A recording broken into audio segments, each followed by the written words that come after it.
Hey everybody, we're live. I am going now to the room of Gene Skeletor, who is the rules analyst that became famous after that little card matter in the Oakland Titans game, I believe it was, 3 years ago. So anyway, here we go. His room is open.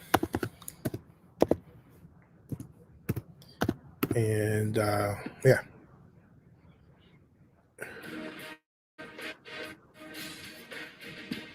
Okay. There's Super Bowl CBS. Let's see if I can line this up. Share screen. Zoom webinar. There's CBS, excuse me. Yeah, so there's no Gene Skeletor. It says join now, right? And yeah. It's been 12:20. What's 12:20 now? So presumably. Hi, everyone. Thanks for joining today's CBS Sports Media Availability. We're excited to present Super Bowl 55 on CBS this Sunday with our coverage beginning at 11:30 a.m. With us for this session is CBS Sports Rules Analyst Gene Skeletor. After a 15-year on-field career as an NFL game official, Gene joined CBS Sports in 2018. He was the on-field referee for Super Bowl 52 and served as a rules analyst for Super Bowl 53. Today, we'll be using the raise your hand function at the bottom of your screen. Please make sure your name is displayed so we can easily identify you. And when called upon, please unmute and ask your question. And with that, let's open it up to questions for Gene. We will start with Josh Dubow from the Associated Press. Josh, go ahead, unmute and ask your question. Hey, Gene, I'm just wondering, when you look at penalties in the playoffs, it seems like there are fewer called in the playoffs. And some of the players I talked to this week said, especially in the secondary, said they feel like maybe officials allow them to get away with a little more at this time of year. They don't want to be overshadowed the game. Do you sense that at all? Is that are officials maybe more into the let players play at this time of year and as opposed to maybe cracking down on some ticky-tack stuff? Is there anything to that? You know what, Josh, I think if we look back at the history of what has occurred this regular season, penalties were down this year. A lot of times when the officiating department collectively looks at the season that was previous to the beginning of a new one, their philosophies change a little. And sometimes the level of, I'd like to say, the level of restriction or something that's taking place, they may manipulate that a little within the group and say, we were a little too technical on the holdings in the last couple of years. So let's allow a little more of that occurring. Not to say that they're letting them foul, but there's a window in between a lot of those plays in the defensive secondary is one of those situations, offensive line, where, there's going to be some hand fighting when it rises to the level of what the league would want the officials to throw a flag for or not. That's where that kind of takes place. And I wouldn't disagree with you. It seems as if there were, throughout the playoffs, it's been a little more handsy on the secondary right now. Now, I wouldn't say that that's something that the officials are specifically doing for the postseason. But I do think that they have allowed a little more of that type of action with the players than maybe in years past. All right, the next question will be from Christopher Holmes. Christopher, you can go ahead and unmute.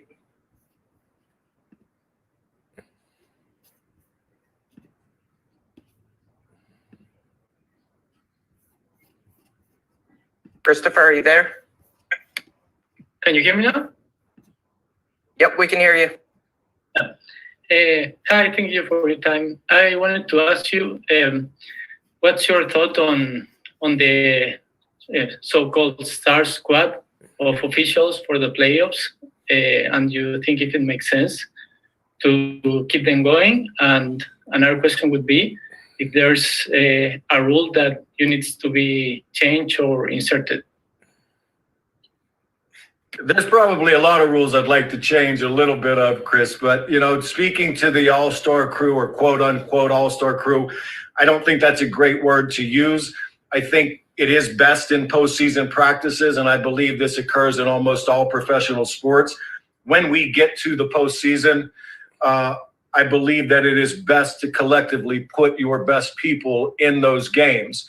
Now, you can't build those types of crews throughout the regular season because you have 17 NFL crews that are working each week in the NFL, and to create a balance with seniority and things of that nature so that all of the crews are well balanced throughout the regular season. That helps not only in the level of officials, the way that they're spread throughout the crews. It also allows the officiating department to create basically on-field kind of foot soldier mentorships that take place throughout the regular season, where you have some younger, less experienced officials on the same side of the field with someone more experienced. And that type of mentoring and growth that takes place on the field is so valuable to them. But I do believe once we get to the postseason, look, it's best to take your top 30% of your officials or your team and prepare them for the postseason games. So that's really the basis for the philosophy of why they do it, and I'm a full proponent of that. I don't think that you sacrifice that much cohesiveness at all when you do that. Most of the officials throughout their careers will work with 70 or 80% of that staff at some point in time anyway, and really they're programmed, and officials are programmed to kind of be plug and play officials. They're all working under the same types of philosophy and the same types of training. So I am a proponent of them using what I would say would be the top levels of their playoff potential and Super Bowl potential officials. I joke a little with the rule changes. I think the NFL, the competition committee, and all of the stakeholders of the game do a wonderful job in the direction that they want the game to go. There's been things that have been added throughout the course of my career, and now even following that I think have allowed for more points or more offense. And again, those are the direction, and that's the vision of the stakeholders of the game. Officials are pretty much set in to just let us know what the rules are, and we will do our best to enforce them that way. I can tell you the one that's getting probably the most legs in the last couple of years, though, which I'm still a proponent of, is the fumble forward in and out of the end zone, and what to do with that ball. I still like the way the rule is applied. I think the end zone's sacred ground, and when you reach for it and put that football out in space and happen to lose it, the chances of you maybe losing not only that ball but the possession, I think, is adequate and appropriate personally. Thank you very much. All right, we'll go with Ryan Mayer next. Ryan, go ahead. Hey, Gene, thanks so much for taking the time today. Really appreciate it. Just wanted to get your thoughts. Sarah Thomas, obviously making history here in this Super Bowl, the first woman to officiate a Super Bowl. First, if I could just get your thoughts on that milestone, and then also, have you had a chance to speak with her at all about what to expect in officiating this level of game from your experience? Yeah, my congratulations go out to Sarah as well. And the first time I met Sarah Thomas, she was actually in what's called the developmental program of the NFL, when they take prospective college level officials and they kind of put them throughout the different training camps with the NFL, when there are 3 or 4 NFL officials that attend the training camps as well. That's their beginning kind of introduction into NFL officiating. And I had the good fortune with the New Orleans Saints training camp to meet Sarah that year when she became an ODP, as we call them, official. So we developed a really good rapport right out of the chute at that training camp.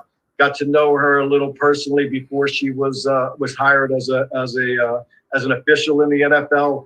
And look, in anything in life, when you are the first to do something, an additional amount of attention and the spotlight does get put to you, whether you want it to or not, because you are the first. And when you are an official, the critique and criticism that already is applied to this profession is very high. Coupling that with being the first female official and having that spotlight on her game in and game out, week in and week out, on and off the field, is a tremendous challenge. And the way that she has handled herself professionally and personally with all of that attention and scrutiny at some times potentially. I can do nothing but commend what she's done. And her work has shown, I'm sure, because she has been assigned this Super Bowl, that she not only has weathered that type of being the first through all of those hoops and hurdles that are presented to any of us that got fortunate enough to work at the NFL level, but she's obviously done it very successfully, and I congratulate her, and I'm really looking forward to speaking with her after the Super Bowl and kind of getting her input. At this point, she's hunkered down with the NFL officiating department and Carl Shepers and the crew.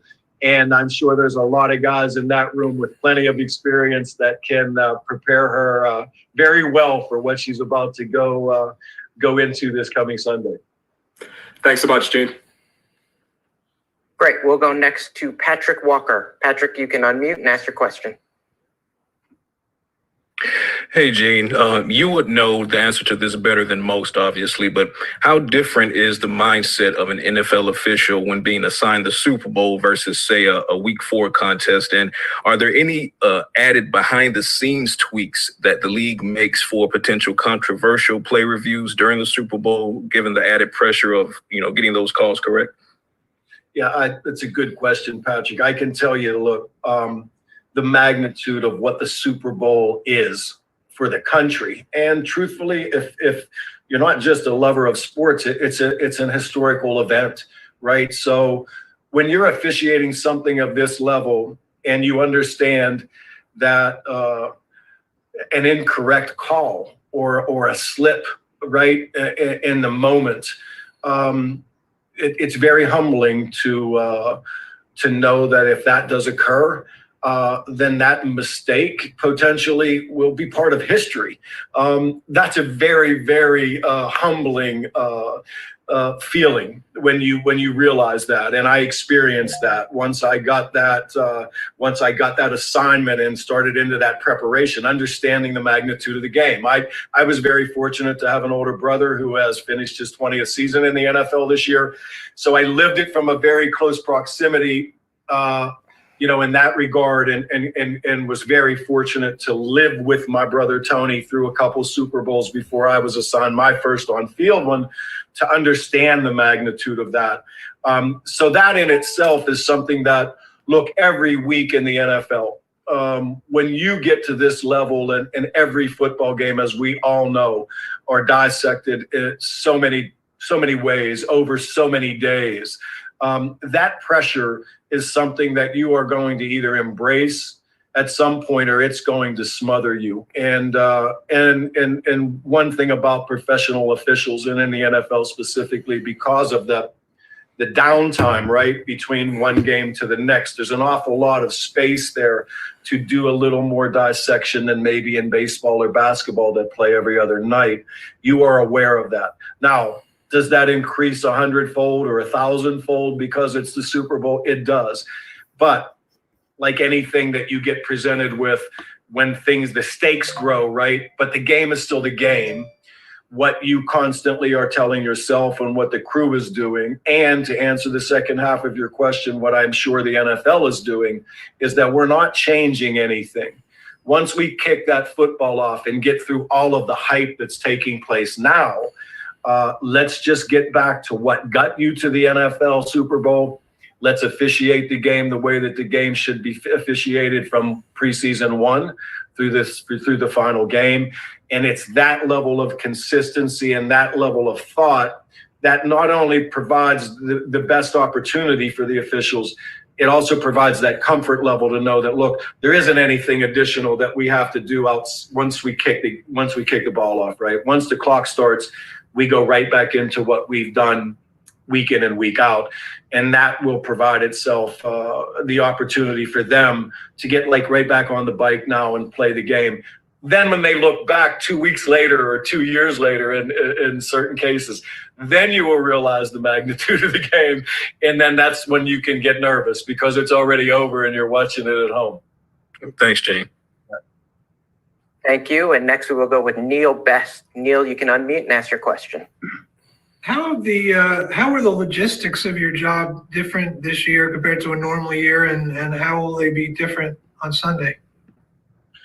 I think with everybody and what we faced, the ability to be fluid, flexible, to be doing many more things virtually than maybe the hands-on approach, that's something that every participant and whatever job description they've had throughout the season has had to deal with. So you work within that fluidity of what's been occurring.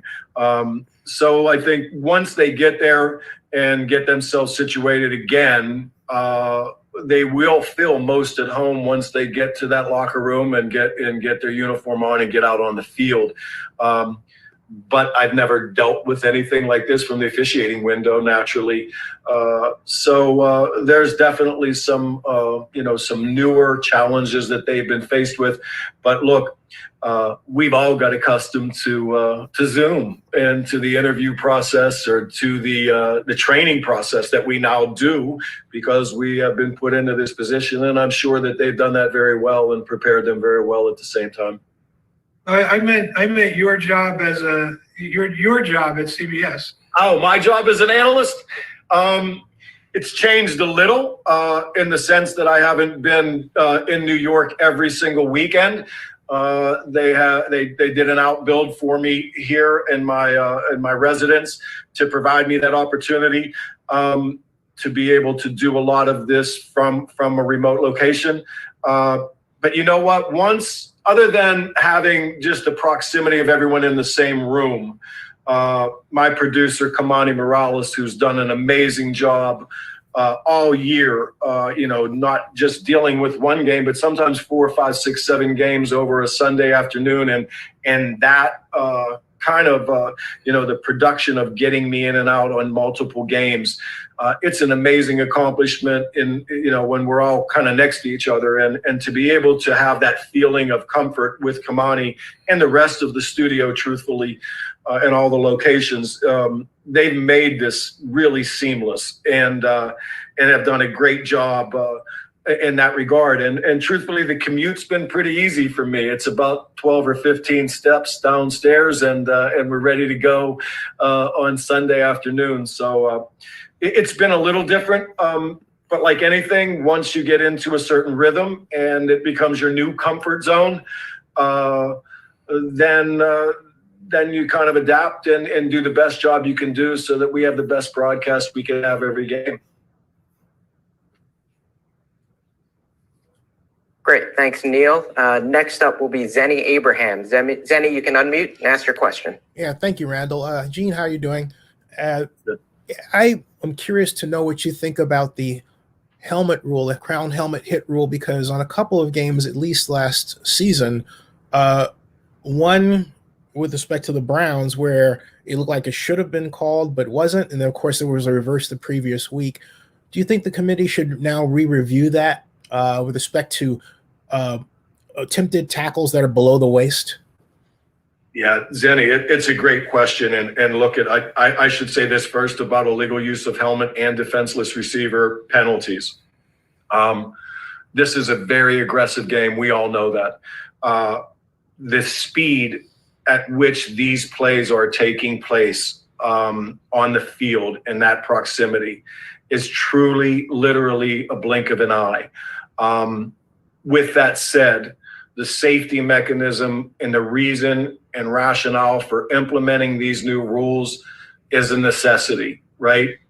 Because of the long-term potential effect of what could happen as a result of that foul. Not just the player getting hit, truly more times than not, the player delivering an illegal use of the helmet because of his positioning with his head and what could compromise himself and with his health because of that. But to officiate that play consistently in real time is a very, very tall task. And to be honest with you, what is really difficult about the play, as we have seen even in the postseason, and I know that we see it week in and week out, a lot of times the defensive player is lowering his target area to make the play legal. They are trying to turn their shoulder so that they're not leading with the helmet. And in this race of both players trying to get lower than their opponent, helmets and heads are meeting in a really, really severe way, which by rule are technically fouls and need to be implemented. I'm not a proponent of replay growing so many more tentacles that it slows down the movement of the game and the entertainment value of the game. I am, though, a total proponent of when new rules are implemented in the NFL, specifically for this conversation, but anytime you implement a new rule, part of the implementation of that rule needs to be to talk to the officiating department as part of that rule developing body and say, this is the direction we want to take the game as the stakeholders. Can you officiate this play in real time at a level of consistency that we can implement this and not have it be something that's not called correctly over the course of a game, a season, and so on. These two plays, and I would say illegal use of the helmet more so even than defenseless receiver. Mm-hmm. I never worked the legal use of the helmet on the field because it's been implemented in the last 3 years. But that play, to me, does not feel like a play that could be officiated in the upper 90 percentile of consistency, right? Right. So if that's a rule that we know we all agree we want in the game because of the protection of players, then how do we get to that level of consistency or correctness, right? Right. And in these two cases, I feel like that is a play that should be reviewable because it changes so fast.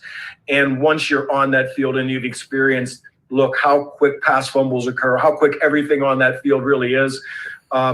You want to be consistent. That's the goal of officials always, right? Mm-hmm. Is they want to make sure if it's a foul, we want to make sure we get it. But if it isn't a foul, we also make sure that we don't want to call that. When you have one quick snapshot frame of a play of that magnitude, it is very difficult to digest that and be in the 90 percentile in efficiency. Therefore, how do we keep that in the game? It's right for the game, but get it right. Mm-hmm. To me, it would be creating some way to review this and allowing, once the review process started, if they did, that there may be that window where you look and say, is this a football play? Mm-hmm. Right? Or is it an unnecessary roughness play that deserves to be penalized? That discussion, I think, is the next step if they review those and how they implement that rule. But I'm for the penalties as the way they're written. Mm-hmm. I think the application of them, I would like to see it become a reviewable play so we can lift the level of efficiency and consistency in it. Micro quick, what about text solution where you have touches on the shoulders and you can score, if you will, to see, if the hit was really where it should be? I'm sorry, I lost the beginning of your question. I'm sorry, Zen. A text solution where you'd have on the uniforms places where if they hit with a shoulder or register elsewhere via Wi-Fi. I'm trying not to go into detail out of respect for time. Right. It would be great if it could work that way, but it might be a shoulder that hits that area, right? Where the helmet hits a different area, or additional technology might give you a false sense that something occurred that may not have. But once you review these plays, and we all know from the amazing camera angles we all get with television and what our camera people do, it's phenomenal. I believe that, in an efficient period of time, window of stoppages there in that scenario, you can raise the level of consistency. And look at, if it were a reviewable play, think that it may also become somewhat of a deterrent for a player to prevent or present that technique knowing that it's reviewable, right? So maybe the collectiveness of that lowers the amount of decisions that are needed to be made that way. And over the evolution of time, I think you'll see that happen. Look, college football, we all know in college football, if that occurs, they're ejecting players for the entire game and sometimes for the end of this game and first half of the next. So this next generation of players, they have been playing that way since they left high school. So that, I think, also will start to become something that will trend more to where we see less of it because their technique is being taught at a very young level on how to avoid those scenarios. So I think we're still in that process of people that maybe weren't playing that way when their careers started, but now are being asked to play that way now. Mhm. But I think soon that will become less of an issue maybe, and it'll lower the amount of those that we see. Yeah. Thank you, Gene, and thank you, Randall. Thanks, Zennie. Next up will be Roger Goodgroves. Roger, you can unmute and ask your question. Yeah, hi, Gene. Would you have any specific advice for the officials covering their first Super Bowl? And does the longer halftime interval create issues for the officials? And do they need to spend time keeping loose? Those are hard one to hear, Roger. I think you asked if I had any suggestions for the officials that were about to work the Super Bowl. Was that part of the question? And Working their first Super Bowl. I'm sorry? Hey, folks, we're going to go over to Working their Ryan first Eagle and Super Bowl, Charles Gene. Davis right now. The ones working their first Super Bowl? Yeah. Would be the same as if you were working your fifth. Now, naturally, there's certain things you can never prepare someone for, and they have to. So we're going to go over there, which means I have to go to. That was a good exchange, wasn't it? But I'm trying to stay on schedule here. And here we go.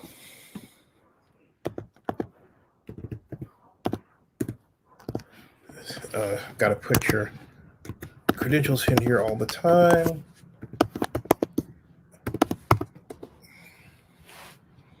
Dodgy about how they did things, as you well know. And now this is what we're getting. The only thing about Trey Lance, remember, he'd be a redshirt sophomore. You know what I mean? So you don't have a lot of starts.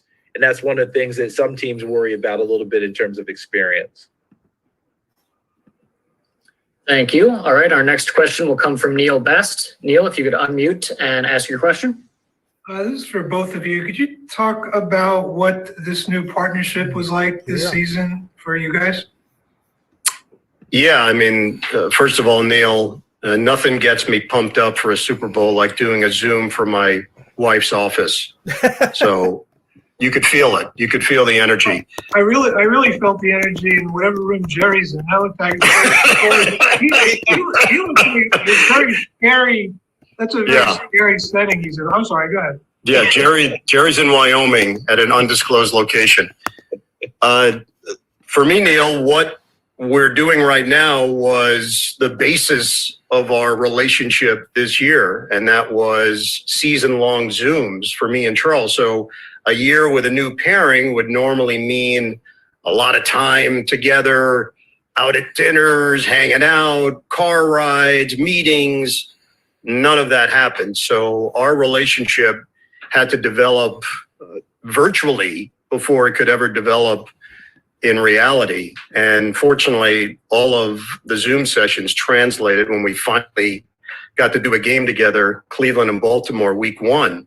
But there was a mystery surrounding it because it was so different than either of us had ever experienced from a broadcast standpoint. But we just hit the ground running, and it really did feel like we had been working together for years and years. A friendship was born very quickly, and that helps a lot. I do think people tend to feel more comfortable when broadcast partners legitimately get along, have chemistry, and have banter that is real. And I felt that right away. Hey, Neil, for me, everything that Ian said, and I'll try and be more succinct in this one for me. In the old days, I would have flown to New Jersey, perhaps, or I would have flown and visited my dad in New York and hopped in a car and driven over, and we would have grabbed breakfast, lunch, right? Spent time face to face. You know, when training camp came around, I was said, hey, I'm going to come up and see the Jets or the Giants, and maybe we'll go by camp and spend some time. And, you know, all the traditional things that may come back into play when the world's, I don't know if it's going to revert or whatever the world presents us again. But this was what we were presented with, and this is how we had to do it. And it was a wonderful time to get to know Ian that way first. We involved Devin Washburn, our partner and colleague. We ended up involving Bob Fishman, our director, Mark Wolf, our producer, and all of us would get on the Zoom and spend our time. But I will say this, we were all cheap enough that we didn't buy the extra time. We went for the free 40-something minute. It became a game about whose face got broken speaking as the Zoom went out. Yeah, there are limits. There are limits to this. Nobody was going in their pocket. Yeah, I think I lost more times than not. which was probably the right thing for the new guy in town. But I could not have been treated better, welcomed better. And look, I'm standing next to one of the absolute best in the business in terms of not just what he does, but what he does for everyone around him, me, the rest of the crew, Evan, etc. So that's how I think we were able to forge a relationship, not just a friendship, but professional as well, because I'm definitely going to listen to him, follow his direction and lead, and he's looking to make the best broadcast possible for all of us. Did you notice, though, that Charles said he would have been willing to meet me for breakfast or lunch, but dinner didn't come out of his mouth? He was not willing to meet me for dinner. So we'll have to work on that for 2021. I was told the per diem did not extend. Well, it's a different issue. Thank you. Our next question will come from Andrew Marchand. Andrew, if you could unmute and ask your question, please. So I have two questions. First off, for Charles, when you think about your decision to leave Fox and come to CBS, and you look back the year from a year later, how do you feel about your decision? Good morning or good afternoon, Andrew, first of all, and could not feel better about the decision. It was I say to everyone all the time how fortunate I am to be a part of the CBS sports team, to be on the crew that I'm on, to be next to Ian. I could go on all day about all that, but when you look at decisions that you make, there is a little bit of a leap of faith along the way, because you know what you're dealing with in your other place. Everything else is brand new. But my optimism was high. I think that if you're calling any kind of a move a so-called gamble, this wasn't much of a gamble to go join Iron Eagle and join the CBS sports family. So I considered myself fortunate then. I consider myself fortunate now that they had an interest in me joining their team. And I've told this story a bunch of times, but it's true. My father said to me when I joined this team, "Hey, dude, that's a really good team. So if anything goes haywire this year, that's on you." that was from my own father. What a pep talk. This stuff.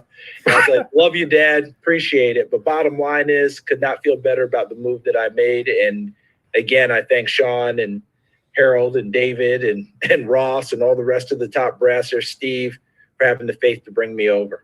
That rivals win one for the Gipper right there. The old man sent me right out full of confidence. And Ian, you re-signed with CBS recently, or extension, I guess, reported. Just the reasoning behind that. What was your thinking?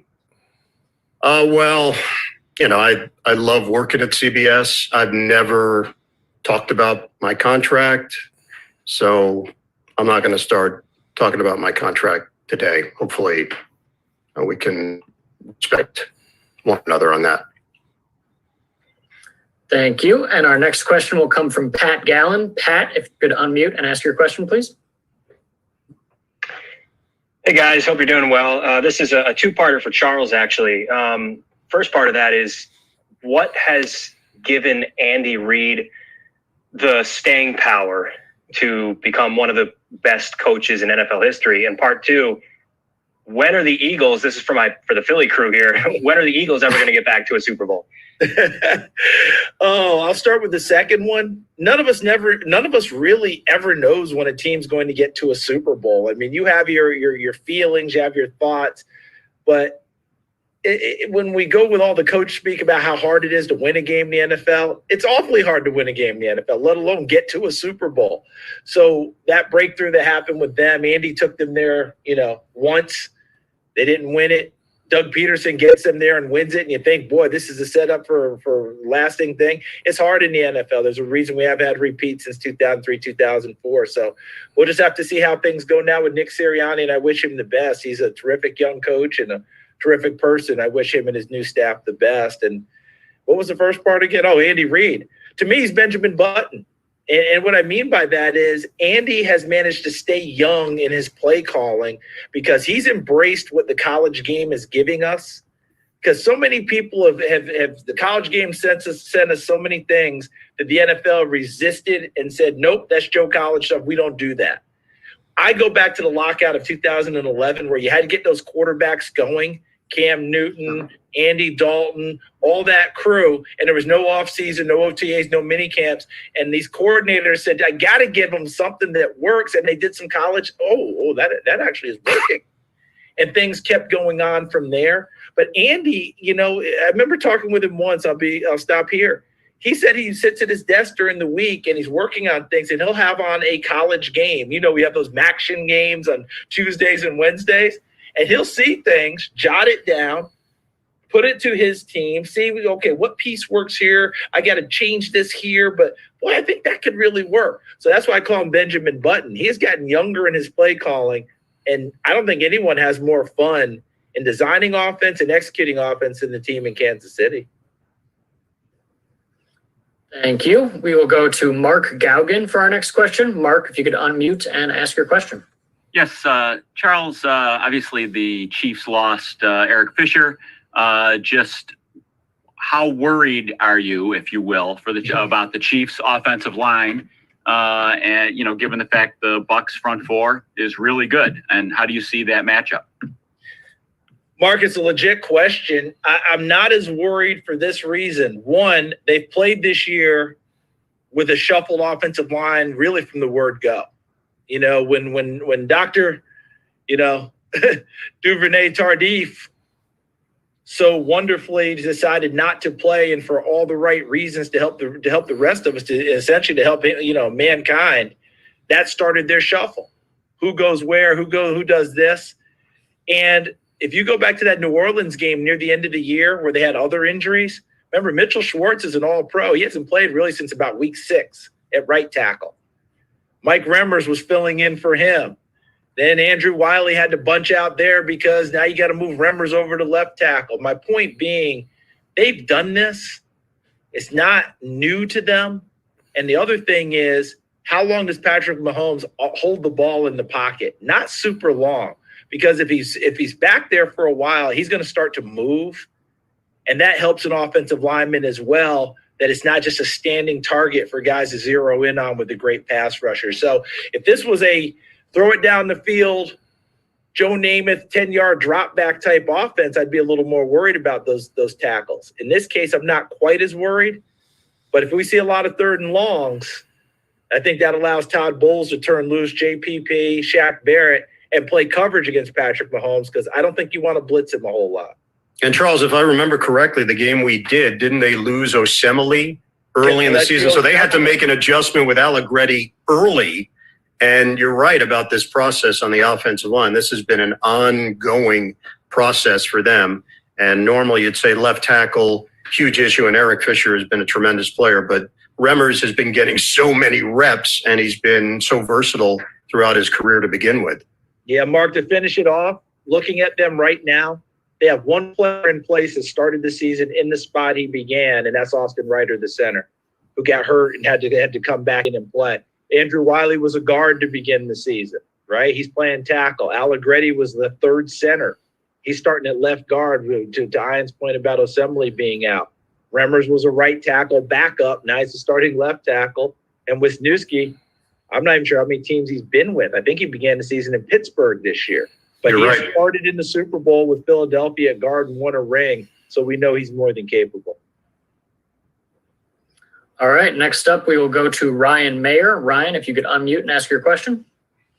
Hey guys, thanks for taking the time today. Really appreciate it. This one for both of you. Your colleague Tony Romo last week put this game into perspective by saying it's like 1998 Michael Jordan playing against a young LeBron. So I wonder for the both of you, how do you put this matchup in perspective? Because all of the talk is going to be about this. Hey folks, we're going to switch over, and what we're going to do is join the other CBS crew, in process right now. Amy Trask is there, who was CEO of the Raiders, and I wanted to get her thoughts on this officiating issue primarily. So that webinar is supposed to begin soon. It starts at 1:00. It said join now. So it's not there. The host hasn't even signed in. Okay. So maybe we should go back and join that one, or because it's supposed to start right now. Hold on a second. Let me see. I'm clicking on it, and it's called that other pre-game show team press availability. The minute I go one, go to the other, and I think Iron Eagle and Charles Day are supposed to wrap at 1 o'clock. So it starts at 1. It said join now. All right. So that's the thing. It said join now, which is really weird. But the host isn't even in to sign up. So let's see what's going on here.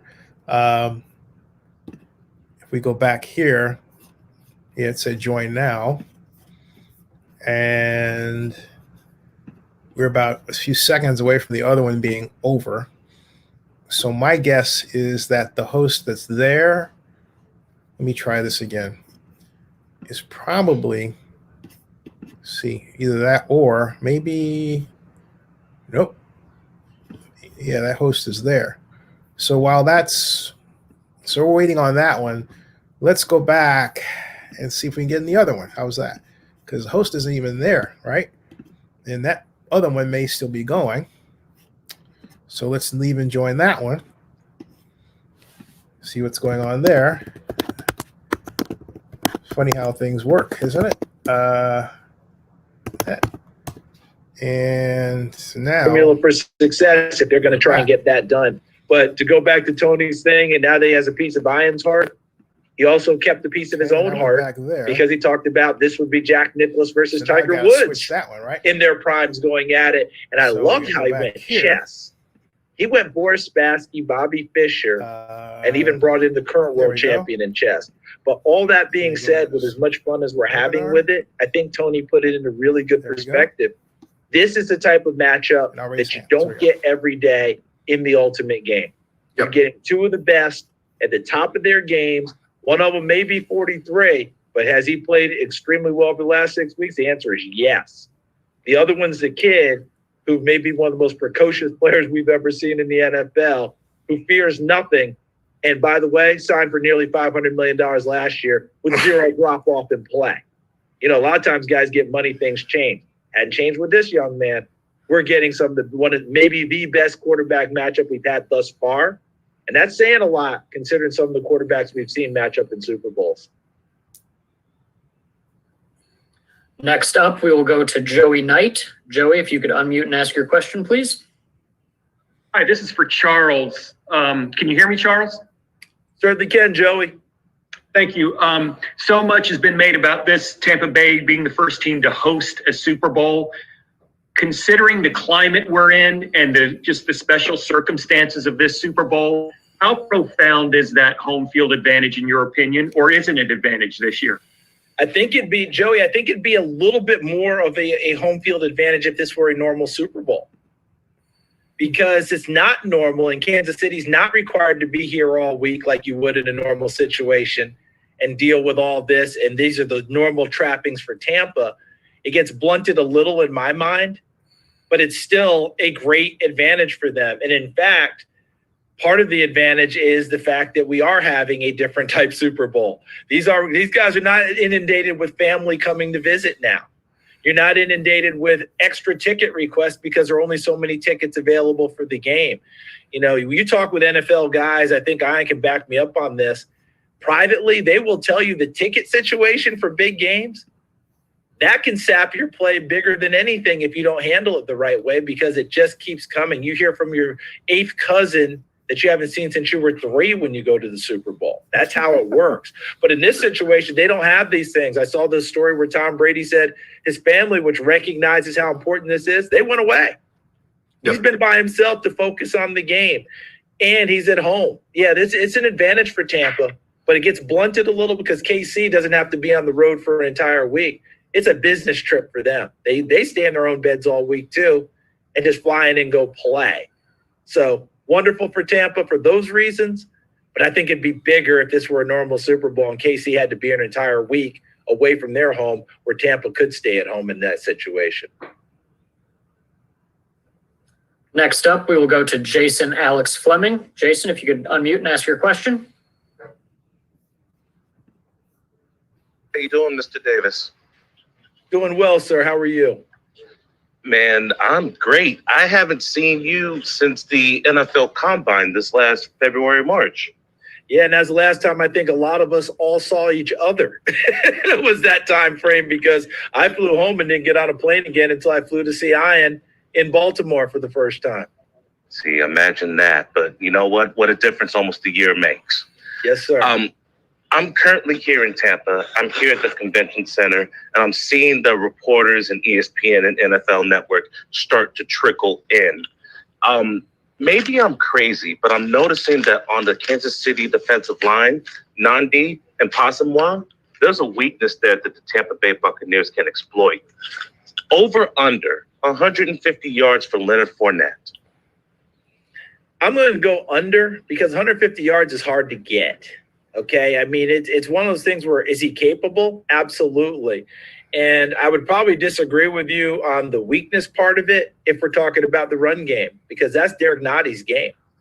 He is a run stuffer. That's what he's in the lineup for. So if he and Chris Jones are able to plug that middle gap, that's a big deal. Passanio probably gets overlooked a little bit strictly because he's not a monster pass rusher. You know, you're not talking about double-digit sacks. Ian and I saw them against Kansas City. He is a good player, but he's not one of those front-line guys you think about. But if we're talking about running the football, if they're able to move Noddy, if they're able to move Chris Jones, then they're capable of having a big day. And Byron Leftwich is not afraid to stay with the run game. And it's not just Fournette for me, and I don't know how Ian feels about this, but Ronald Jones was the guy that Bruce Arians has stayed with through thick and thin. And the reason that playoff Lenny has really emerged was Ronald Jones had a quad injury. He's back 2 weeks healthy. I think that both of them will get their share of carries, but I just think, Ian, it's hard to get 150 yards, so I tend to go under because of that reason. Yeah, I would tend to agree with you, Charles, on that. And the Fournette part of it is really interesting. Again, a lot of it is based on where we were when we were around the Buccaneers. It was early in the season. They were trying to figure some things out. At that point, Bruce Arians was completely committed to Ronald Jones. And Jones, in the game that we worked against the Chargers, did show that elusive ability. And we've seen moments where he looks clearly like a number one back. But then they've relied on Leonard Fournette. He's come in very motivated, and I think he sees this as a tale of redemption in many ways. After what happened in Jacksonville, getting to the AFC Championship game, them dumping him, and now getting this opportunity to play in the big one with Tom Brady. So how Bruce Arians and Byron Leftwich work that combination will be interesting. The Buffalo run game was basically non-existent. They went so far away from it towards the tail end of the season into the postseason. So last game is not even a fair assessment of what Kansas City might be looking at in this one.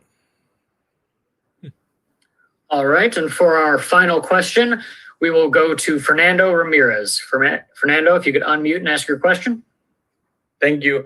Hi, guys. How are you guys doing today? Hey, what's up, Fernando? You look like you're very happy. Good. Can we see that again, please? I am right there. I'm just a happy guy to be here and talking to you guys. First question to Ian, and then one to both of you. Ian, last night, what was it like to be on the same call as your son, calling the Nets and Clippers game? And then to both of you guys, what did you guys see from Justin Herbert this year, and how impressive was it with the pandemic happening, no off season, and then just the way he played? And what do you think he needs to work on for next season? Fernando, first of all, thanks for even mentioning the Nets and Clippers last night. Did not anticipate that. We were 3,000 miles away, so it was really cool to be on the same call of the same game. And one day we're going to actually be in the same building they're closing for out the Nets Clippers. That still has not happened just based on the way the circumstances went last season into this season. But we talked about it prior. Okay, so we're leaving that meeting. And we are going over to, let's see here. other pregame show. Opening Zoom. See if we can get in there. Then we're going to the Bucs thing real quick. Then I've got to take care of some things. Okay. Is when such things are no longer noteworthy. And I don't mean that in any way to detract from what Sarah has accomplished or any of the assistant coaches, including Jennifer King, one newly promoted for the Washington football team, all the women coaches around the league. It is exciting. And when I say what will truly be exciting is when it's no longer newsworthy, that's not in any means an effort or an intent or a desire to diminish what they've accomplished. They have earned this, they deserve this, and they should be excited. But won't it be exciting for all of us when people are hired without regard to race, gender, or any other individuality, which has no bearing whatsoever on whether one can do a job? As to Kim, who you referenced, boy, oh boy, well earned, well deserved. Are we seeing progress? Yes, we are. Look, when I joined the league, a lot of people on this call, I'm sure, were not even born when I know that to be the case with respect to some, and you'll excuse me while I put my head down and cry for a moment about that realization. But, a lot of the people that read what you write, that listen to what you say, that watch what you do, weren't born when I joined the National Football League.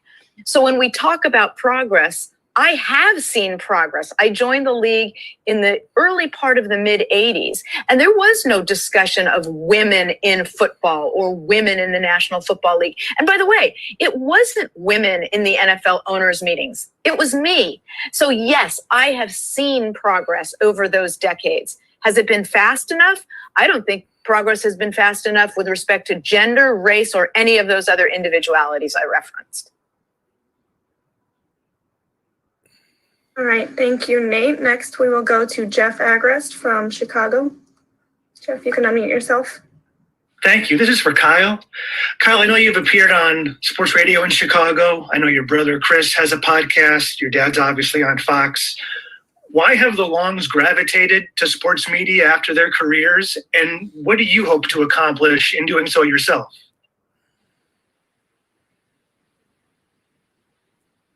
Warm enough to be comfortable in Chicago right now. I will say, growing up in the house that we grew up in, we knew from a young age that football was going to be a large part of our life, whether we liked it or not. And luckily, we loved it a great deal. I think one person in our family that goes extremely unnoticed in the process of being involved in the media and being involved in sport is my mother, Diane. Obviously, Howie, my dad, Hall of Famer, Super Bowl champion, as you alluded to, in the media. He was a great comforting a great source of comfort for me in the league and in my transition. And in regard to advice for the shows and stuff, I can call on my mom a lot more than I can call on my dad. She seems to have the human element figured out a lot better than most of us. But the transition has been made easier, definitely because of my family. And I think it's just because we know the game of football.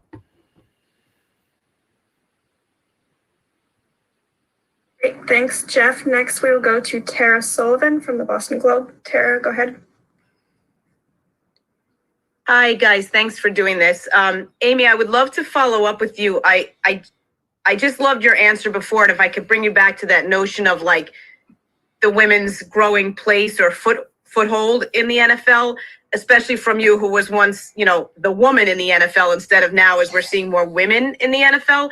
What do you most account for kind of the change and this sort of recent surge, if you will? What do you think took so long? Why is it now that maybe those eyes are finally opening? And, do you see it just continuing to expand? Well, I'll answer the last question first, because that to me is the one that is the easiest for me, at least. Do I think it will continue to expand? I do. Do I think it will expand necessarily fast enough? For my taste, not necessarily. But again, I mean that without, not simply with respect to gender, but with respect to race, ethnicity, and other individualities. I wish I had the answer for you as to why things take as long as they do, because they shouldn't. And ultimately, the question really is, how do you compel people to do the right thing? My hope is that there's such a thing as business Darwinism, and that not only football teams, but any and all businesses that don't hire without regard to these individualities, which have no bearing on whether one can do a job, will ultimately fail. Because by definition, they are eliminating from consideration vast, vast swaths of people who can help their businesses be better. So they should fail if there's such a thing as business Darwinism. Why do I think things are progressing a little more quickly now? Because these are now topics of discussion. These weren't even topics on the table, so to speak, when I started my career. I had the great fortune of working for someone that didn't give a damn about my gender. And I'll share with you one other note. Never during my career, and again, it started decades and decades ago in the early part of the mid-'80s, never once did I sense from any player on any of our teams any pushback, concern, resentment, resistance to my gender. My perspective, my sense, my feeling, my experience was that players were concerned with whether or not someone contributed to a team. So, we see Sarah Thomas stepping on the field in the Super Bowl, and I know two things. The league would not put her on the field if they did not believe her to be one of the best officials. Because I will tell you this, and I experienced this in those league owners meetings for almost 30 years. The league does not want officiating controversy or bad officiating in the Super Bowl. And the league is going to put into that game only those officials it believes will best officiate the game. Sarah's not there for any other reason that the league believes she has earned that spot. They don't want to risk poor officiating. I don't think one player on that field is going to be concerned with her gender. They may not like her calls, but here's a news flash. Players never like calls that go against them, and they always get angry when they think a call should be made that isn't made. And you know what? If she makes a bad call or fails to make a call, she should be booed, irrespective of gender. Great. Thanks, Tara. Next, we will go to Neil Best. Neil, you can unmute yourself. This is another one for Amy. It seems like after 20 years, Tom Brady started to wear down the people outside Boston who don't like him just because of longevity and now the new team. As a survivor of the Tuck Rule game, do you feel that? Do you think that's true? I never took issue with Tom. Tom was the beneficiary of a rule and a ruling and a review with which I took issue. But you know what? Any player in Tom's position that was the beneficiary of that moment in time would be thrilled. So I never took issue with Tom. I think you're onto something. I think that those people who did take issue with Tom, look, it may be waning. It's been a while. There will certainly be some people who will never, ever, ever get past. Look, I'm not past the moment. I'm never going to say that was an okay call. I'm never going to be okay watching footage of that. I'm never going to be okay understanding that something that could only be overturned with indisputable visual evidence, which is still being disputed decades later. I'm not over that call. Never happening. I tend to deal with it in good fun and good spirit, but I never took issue with Tom. Thank you, Neil. Next up will be Nate Ulrich. Nate, you can unmute yourself. Hey, everyone. Thanks for talking today. I'm asking you this because I cover the Browns and the NFL honors are coming up. What do you think about Kevin Stefanski's candidacy? And would he be your pick for that award? If not, who would? I'll go first. I think Kevin, he has a great candidacy. You look at him and what he was able to do. The Browns making the playoffs for the first time since 2002. They won a playoff game, get into the second round of the playoffs. So he's going to be in the consideration. I think you have to look at a Ron Rivera with the Washington football team. He's going to be up there. Those are two coaches that come to mind, right offhand that'll be in there. But I think Kevin Stefanski, his resume will be as strong as anybody's. Amy, you want to go first? No, go ahead, Kyle. Yeah, I'm going to echo the sentiments that London shared regarding Coach Stefanski. And all year we were in studio talking week in, week out about the level of calm, the consistency that Stefanski had his team playing with. You can see how a group of men responds to a head coach, and that tells you everything you need to know about the guy in charge. And in this case, Stefanski's done a great job. Another guy, Andy Reid. I mean, the target's been on their back all year. They went from being the hunters to the hunted this year. And obviously with all the injuries up front and all the shuffling of people, you have to give Andy Reid tremendous credit. Another guy early on I was in discussions about was Brian Flores. Obviously, things didn't finish as strongly as they started there, but what an incredible campaign he had going there for a while. LaFleur, another name, but obviously towards the end of the season, there were some decisions that were questionable there for the Packers. I agree with all of the points London and Kyle made, and I will add with respect to Cleveland that not only does it appear they have the right coach in position at this point, it is going to redound to the benefit of Baker Mayfield tremendously. In his first 3 years, he had 3 head coaches, 4 if you count the interim head coach, a number of different offensive systems. So my point in sharing that is I think we've only just started to see what can be done in Cleveland. Now with some consistency and a system in place that Baker can adapt to and grow in and be comfortable with, I think we'll continue to see improvement. Another guy that we need to mention, Sean McDermott. You think about the job that Thinking about that. did with the Buffalo Bills. 13-3, they lost one game on a Hail Murray play to the Arizona Cardinals. They lost another game to the Kansas City Chiefs, and then they make it to the AFC Championship game. So Sean McDermott, he will be, if I'm looking at this, I think McDermott will probably be Kevin Stefanski's stiffest competition. Interesting. Great. Thank you, Nate. Next up will be Patrick Finley. Patrick, you can unmute yourself. Show your face, Patrick. Hey, Kyle. Hey, Kyle, how are you? What's up, buddy? Hey, a two-part Bears question for you.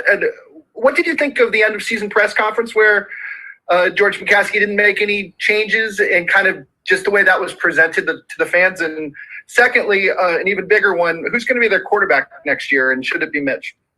I'll answer your second question first. I think that they will not be able to get what they want to get done in the draft at the quarterback position. I think we're going to see Nick Foles with a full offseason behind him being the starting quarterback. Obviously, I think Mitch goes elsewhere. I talked about some potential landing spots today. I'd love to see him potentially in a starting role, perhaps a backup role in San Francisco. I think he'd benefit greatly from a Kyle Shanahan coach team. In regard to George McCaskey, I have the utmost respect for the McCaskey family. Obviously, they gave me an opportunity to play the game that I love, and they paid me handsomely to do it. I think that when you put the head of the team in front of the media and he's asked to speak on some of the deficiencies at the coaching position, potentially some of the roster spots, it's a tough spot to be in. And as you know, George is all class all the time, even if that means being neutral on some subjects. Now, Matt Nagy, Ryan Pace, clearly in their comments, they understood that they were kind of let off the hook here and they get another shot at it, another crack at it here with the Bears. I hope they find a way to win. But in regard to George McCaskey, that's a tough spot to be in as the owner of a football team.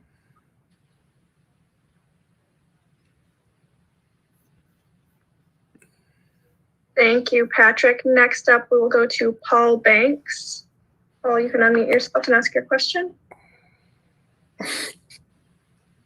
Hi, Kyle. During your days as a player, you were very opinionated and, you were definitely colorful. You let your personality kind of shine through. So, I mean, I'm sure the transition to being a broadcaster is so natural, but how come we don't see a lot of other players maybe not let that happen or make that transition until they get into broadcasting, being an analyst? Why do you think a lot of players are more kind of reserved or more buttoned up during their media availability?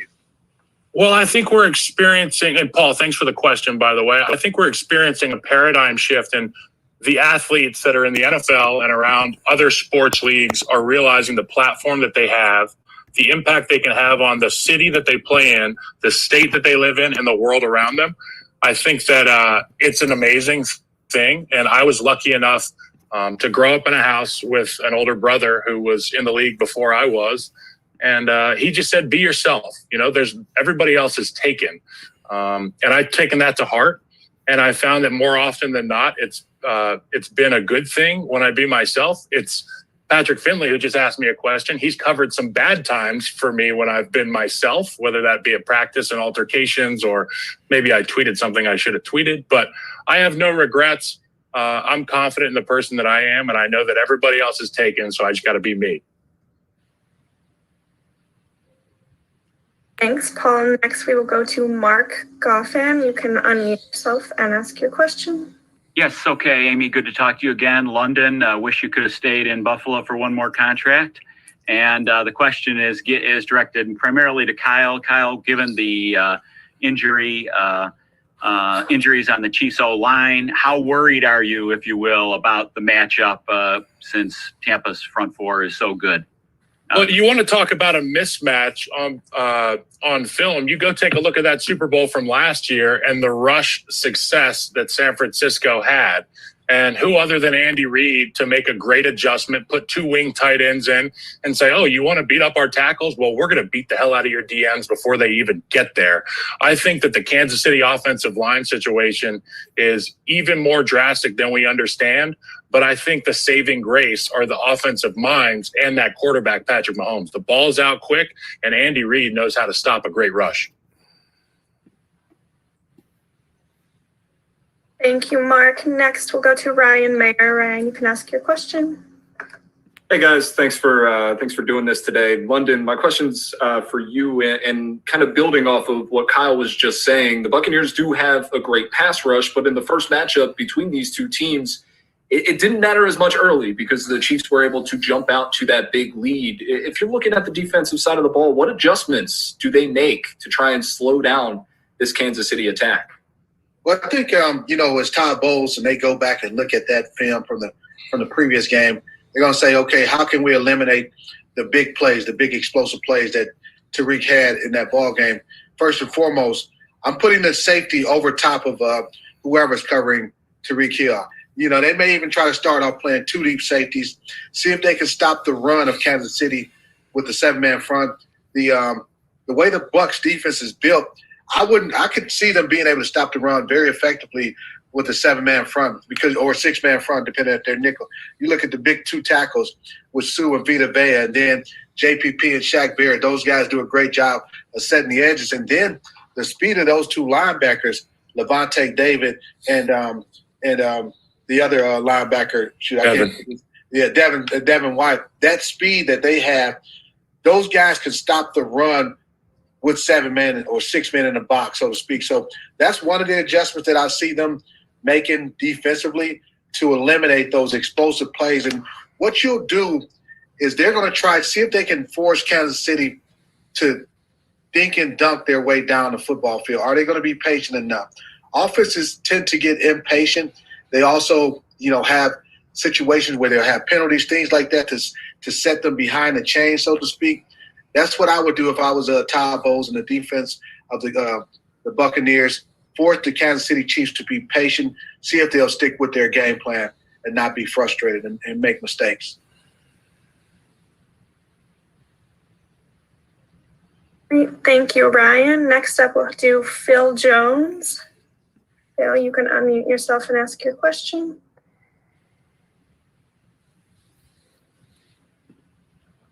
You there, Phil? All right. We can come back to Phil next. Let's do Jason Fleming from Florida Sun. Go ahead, Jason. Excellent. Can you hear me, Mr. Long? Yes, sir. Excellent. A couple of questions. I don't want to get into the whole Eric Bieniemy situation, but when I see Tampa and I see Kansas City, I see a lot of African-American assistant coaches on the offensive and defensive side of the ball. Deshaun Watson could desperately need a change of venue, and Chicago would be the perfect spot. Question number one, would Chicago pull the trigger in freeing Deshaun Watson from Houston?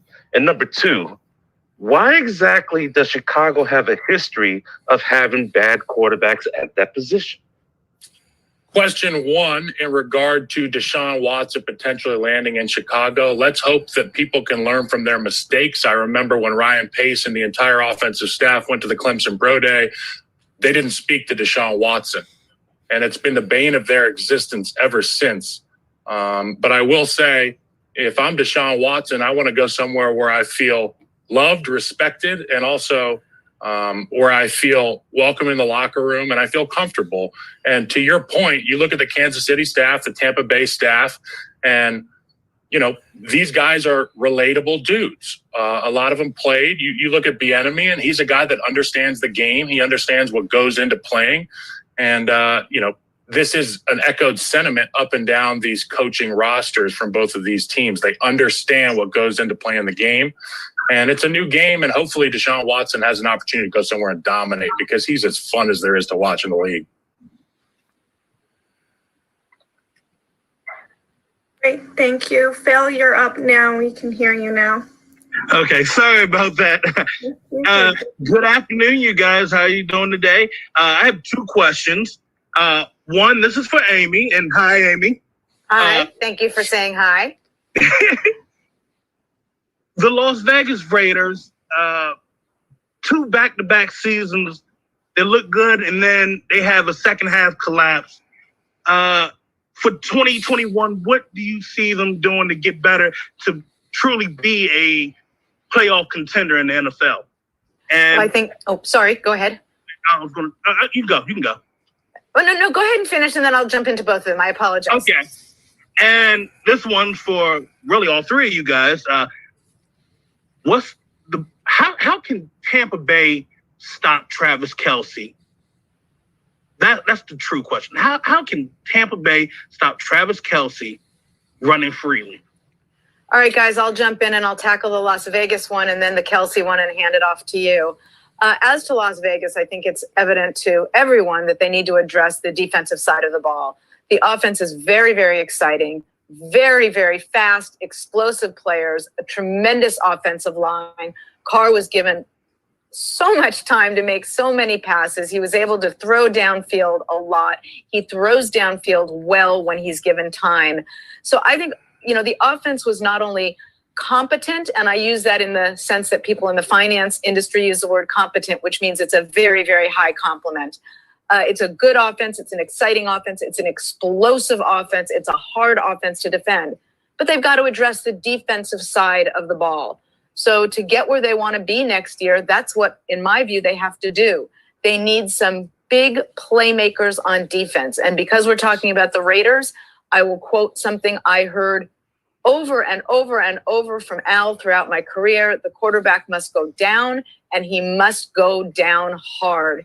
They've got to address pass rush. Oh, and then the other thing Al told me from my first less than a year with the team throughout my career, kid, don't ever leave a team without corners.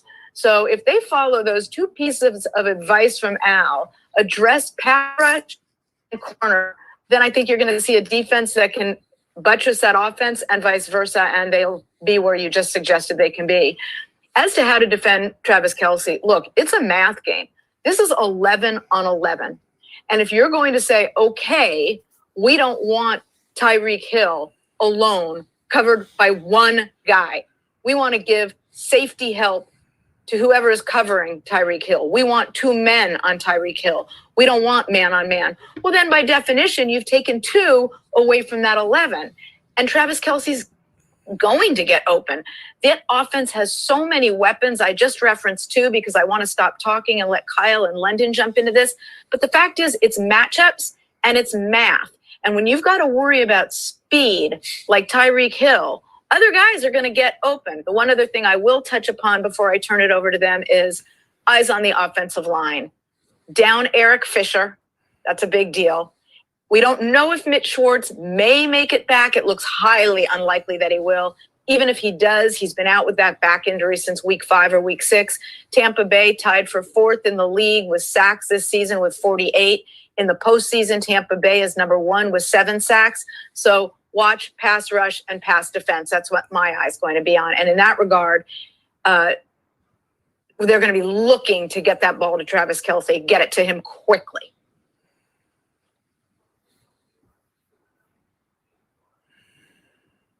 All right, thank you. Kyle, you want to go ahead and chime in? I was going to let the defensive specialist try to talk about how to stop Iron Man first. The other Iron Man blocking, stopping the other Iron Man. Yeah, if I'm the Tampa Bay Buccaneers, one thing I would do is I wouldn't let Travis have as many free releases as he had in the past. I'm going to be bumping him, hitting him, defensive linemen, defensive ends, outside linebackers. Those guys are going to be bumping him, kind of slow down his rush. And then, double him whenever possible. I would probably put a cornerback on him whenever I can. So maybe Jamel Dean, who's a little bit of a bigger corner, mix it up a little bit. Now, I love the speed and athleticism of the linebackers. I wouldn't necessarily have them have a full day of covering Kelsey one-on-one. And like I said, when you get a chance, double him as much as possible. You can't double him and commit to doubling to Tyreek Hill. And then the other guys, the rest of the guys on the defense, you got the short end of the stick.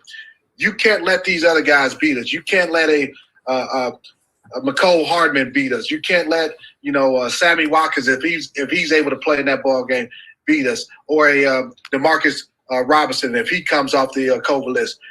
Those guys, we got to hold up one-on-one against those guys, but we have to be able to double Tyreek Hill and Travis Kelsey, and it can be done. I think as an offensive lineman, I think about it like this. If I'm prepping for a team with a tremendous pass rush, I know that our offensive staff is going to do their due diligence and keep the tight ends in protection at the beginning of the play. And to London's point, don't allow free releases. But you have to force Travis to become part of the blocking scheme. And when you do that, it buys you a little bit of time defensively to be able to figure out which zone that he's going to be able to sit down in, because we know Travis Kelsey, like any great basketball player or tight end that transitioned from basketball, can turn his back to the defense, sit down the soft spot, and make you pay for it. So I think they have to be effective on their interior rush games, which will get pressure up the middle, and then they'll allow some one-on-ones on the edge, which will then lead to Andy Reid asking for more help in the pass protection. Great, thank you. Next up, we will do Zennie Abraham. Zennie, you're all set. Hi, everybody. Hey, Amy, how you doing? It's been 4 years. Zennie, hi. Outstanding. Thank you, Bailey. Hey, question for everyone. Vinny Bonsiore has broken a story that the Raiders are fielding calls about Deshaun Watson. Yes, defense is definitely a problem, but Deshaun Watson is a multi-billion-dollar commodity. Thoughts? All right, guys, can I jump in? Because if I were near Zennie, I'd want to give him a hug. Yes. But of course, we can't give hugs right now anyway. So, Zennie, I'm sending you a cross-country hug. It's nice to hear your voice. I love you very much. Look, I say this in good spirit and good humor. John Gruden, with respect to quarterbacks, is like that meme of the guy who's walking with his arm around his girlfriend, but then he's looking the other way at the girl that's walking down the street. And again, I offer that in good fun and good spirit. But John is always that guy who has his arm around one quarterback and is looking at another quarterback. Now, Deshaun Watson is spectacular. We don't know yet how that is going to be resolved in Houston, whether Cal McNair will do the responsible, take a role of authority and responsibility and an ownership perspective and try to get that done with Deshaun, or whether it just can't be repaired. If it can't be repaired, and if Deshaun is going to be traded, I think any number of teams should line up, and I think it should be a big line, and I would be surprised if the Raiders didn't try to get in that line. Hey, real quick, I just want to get in something so that no one... London, I'll say this real quick. I think the Raiders need to get pass rushers. Yes. I think the fact that Deshaun Watson is potentially available is very intriguing to teams all around the league. But you've got Derek Carr, and to Amy's point, they have a competent offense. What do they need to do to complement that competent offense? Go get yourself some guys that'll get after the pass rusher, help Max Crosby out, and you'll be able to be in competition with teams in your division that are juggernauts offensively. There's no doubt that Deshaun would be an upgrade over Derek Carr, but is that the answer to success in Las Vegas? I don't think so. Unless you're the Kansas City Chiefs, the Buffalo Bills, maybe the Baltimore Ravens, and the Green Bay Packers, and you have those quarterbacks, I think every other team is going to be looking to see, hey, can we get in the Deshaun Watson sweepstake? And what's it going to cost us? And are we willing to give up that cost that the Houston Texans would demand and command if we want to trade for Deshaun Watson. So if I'm the Oakland Raiders, I can see them trying to figure out, hey, what's it going to cost us? And Deshaun Watson, he would be an upgrade over Derek Carr. Let's not make him let's not kid here. Hey, micro quick, Amy, I want to thank you for helping me when I tried to make the Super Bowl. Thank you, Zennie. We have time for 2 more questions. We'll go next to Leo Haggerty. Leo, you can unmute yourself. Guys, a 2-part question for each of you. There's a chance, and it's a pretty good one, that it's going to be inclement weather on Sunday. Not only rain, thunderstorms, but also wind. Who has the advantage there? And the second part, is it time for the NFL to just play Super Bowls in dome stadiums to control the environment? Kyle, London, you want to jump in first? Yeah, I'll go first. Okay. I think if there's inclement weather and you're talking about a ton of rain and things like that and wind, the Tampa Bay Buccaneers, they would have the advantage. You think about Tom Brady, spent 20 years playing in inclement weather in the Northeast. And then the Buccaneers, their running game with Ronald Jones and Leonard Fournette, they're more, I guess, explosive. They have the players that can get into a grinded out type of game. Rob Gronkowski, they want to grind the game out. And then the Bucs, they have the number 1 ranked run defense. So I don't think the Chiefs would be able to just give them a steady diet of running the football against them. So if weather is a major factor in this ball game, the edge would go to Tampa Bay. Go ahead, Kyle. Yeah, I think if it were a cold weather game, we can make an argument for either of these quarterbacks. Obviously, Tom Brady has a larger body of work playing in the Northeast, which is a wicked place to play. No Boston puns intended there. But I will say, if it's a rainy game, if it's wet, if it's muddy, to London's point, the running game takes over. And also, who knows heavy rainstorms better than probably the Tampa Bay Buccaneers? I mean, it rains like cats and dogs down there at least once a day, right? I was at Florida State for about 2 months, and I felt like it rained every day, and it was sunny every day. So if I'm going to give the edge there, I'll say Tampa Bay. Well, I will point to what London and Kyle did. Look, Tampa Bay's rush defense, number 1 this year in the league, gave up on average slightly less than 81 yards per game. But the one thing I will note about Kansas City is they do things that are sort of the equivalent of running. They'll flick the ball out, a little toss. Look, ideally you want to be able to run the ball, just hand it off and run the ball in wet weather. But Kansas City does have an ability to do things with passing plays that aren't really passing plays, and they substitute for running plays. So the run defense in Tampa Bay has me leaning in that direction, but I don't think it's a clear-cut advantage to the extent that Kyle and London do. I think Patrick Mahomes will do very, very, very well in the rain. As to the second piece of your question, I'm not there yet. I understand your point, but I don't want to see all the Super Bowls in domed stadiums. Now, of course, if this was my years during as an executive in the league and we were headed to the Super Bowl and it was miserable, I might be moaning and groaning it was outside. I do think this, however, while I'm comfortable with it being in outdoor facilities, it should never again, and I'll duck when I say this because there's a lot of East Coast people on this team, it should never again be in a location where if on the day of the Super Bowl, there is weather like was seen in the Northeast the last few days. I mean, how do you do that to fans? I'm here in New York. I'm a California girl, and I feel like kind of like the Donner Party must have felt trying to get to the studio in that weather. And not literally, we're not actually cannibalizing anyone yet. But the fact is, if the weather that we're experiencing right now on the East Coast were the weather when that game was in Giant Stadium, how do you do that? Put the teams aside for a minute. How do you do that to fans? So I'm not with you yet that it should all be in domed stadiums, but I do think they should all be in locations that aren't at risk for what's going on in the Northeast now. I forgot to answer the latter of your questions, and for that I apologize. I will say that as a player, I always thought it would make more sense to play in a dome that has a retractable option, so it could be an indoor-outdoor option. I mean, it almost makes too much sense with all these $5 billion stadiums popping up around the league. We can make it happen, right? Yeah. Well, let me just butt in for 1 second, London. You raise a great point as a retractable Ruth, and you also, as you always do on Tops, Kyle, you make phenomenal points all the time. As to the $5 billion stadium you're referencing in LA and then the multi-billion stadiums everywhere else, that's always going to be a factor. The league is always going to endeavor to incentivize and then reward and assist those sorts of investments in stadiums. Football is played in the elements. So whatever it's called for, that's what you deal with, wherever the game is being played. It's just part of it. Part of me feels wholeheartedly like you do, but as a fan now, I mean, I don't want to freeze my butt off up there.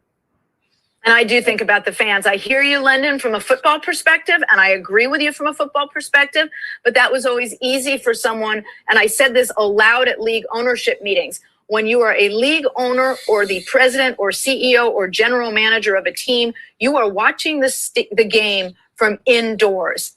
And the league has to think about the fans who are supporting this league, because without fans, there is no league. And do you really ask the fans to sit outside in what we've been experiencing these last few days? No. Yes. If they want to come to the game, yes. The beer will be cold. Paying a lot of money to go see. Hey, it's the Super Bowl. Their team made. When was the last time Tampa Bay was in the Super Bowl? Hey. Sorry to bring it up. 18 years ago. New phone, who dis? See, this is the fun we have on Tops. But if we were on our set of Tops and he said that, I'd have thrown something out. The Cleveland Browns. I grew up in Cleveland. You think their fans care where that game's going to be played? They would go to Alaska to watch their Cleveland Browns Fair play point. the Super Bowl. The Detroit Lions fans, same thing. So, I get it. I understand the hey, let's make it all cold, warm weather places and possibly in a dome.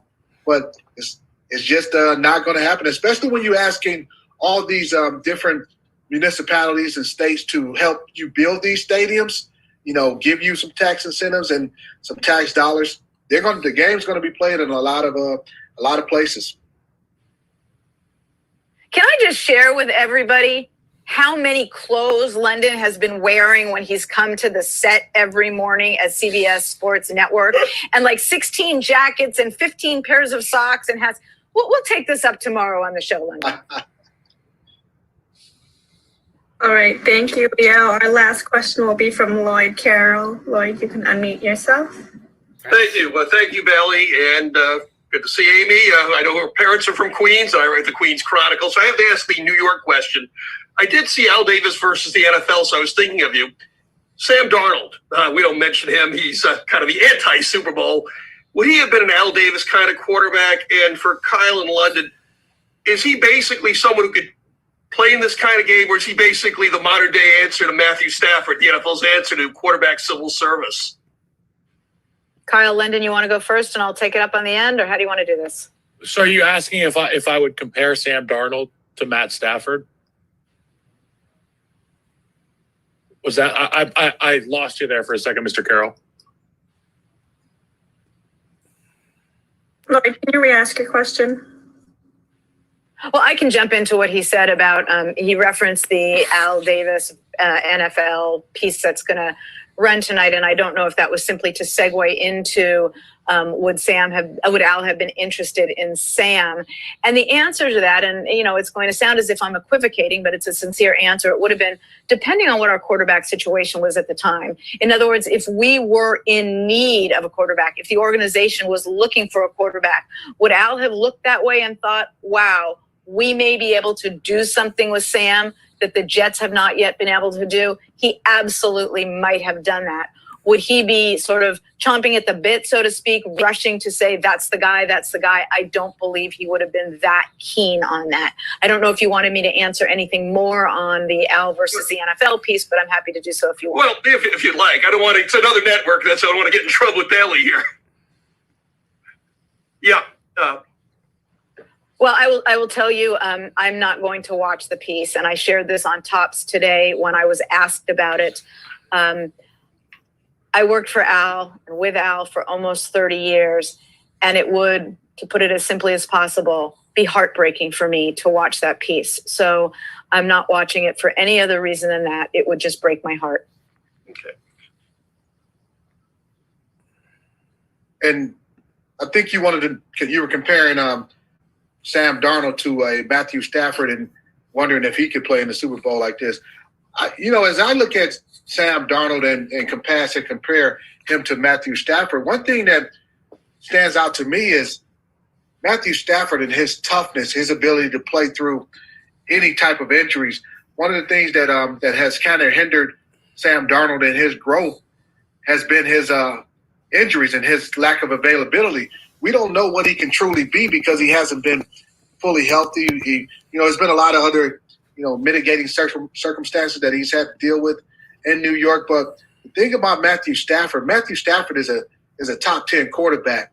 We can't say for certain whether Sam Darnold is a top 15 quarterback or whatever the case may be, because he, quite frankly, hasn't been on the field enough, and he also hasn't had the requisite weapons in New York surrounding him to see what he can do and how he can perform to his best.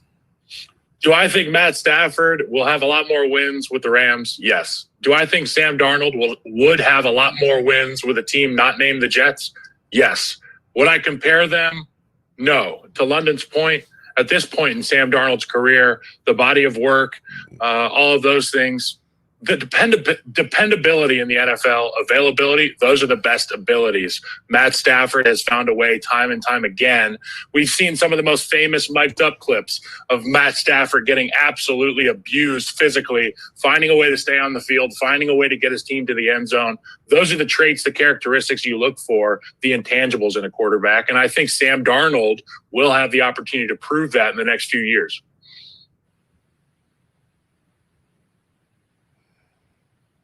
All right. Thank you. That wraps up today's call. Appreciate everyone joining. If you have any questions, feel free to reach out to me. Just a reminder that Amy, London, and Kyle will be kicking off our pregame coverage on CBS on Sunday at 11:30 a.m. Thanks, everyone. Thank you, Bailey. Thank you, everybody. Thanks, everybody. Thanks. That was fun. Great to see Amy. And got the cool music on there from NFL. I'm getting revved up for Super Bowl. How about you? And let's see, there's more going on right now. We've got a number. Antonio Brown is open, and let's see if we can get in the Zoom for that one. And get his comments.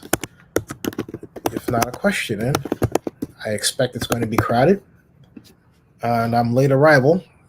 But we all have lives. We all have, everybody is dealing with life, which is not always the easiest thing for all of us. So, you just try to provide some words of support or advice, or again, care for people. I think that's a really important thing that we need to do. That all of us need to do. We need to care for people more. And allow people to blossom and be the best they could be, because they can trust you and that you believe in them and you want to ultimately see them succeed. And I think that's a great part about sports. It's a great part about life and investing time in people and seeing people grow. I mean, that's one of the great things about being a professional athlete, certainly an older professional athlete that is surrounded by a lot of younger players who I want to see them succeed. That's all we have time for today. Thanks, Tom. Thank you, guys. Appreciate it. Now, I think Antonio Brown should be next. The way they got this, his podium 9. That was where they had Brown on the when I clicked on, it's podium 9, 145 for Antonio Brown. So he should be jumping in, theoretically, on the podium 9. And so that was Tom Brady. Now we got podium 9 with Antonio Brown. And I'm not sure what's happening there. I will be right back. I'm not going anywhere visually, but I am physically. I'll be right back. Hold on a second.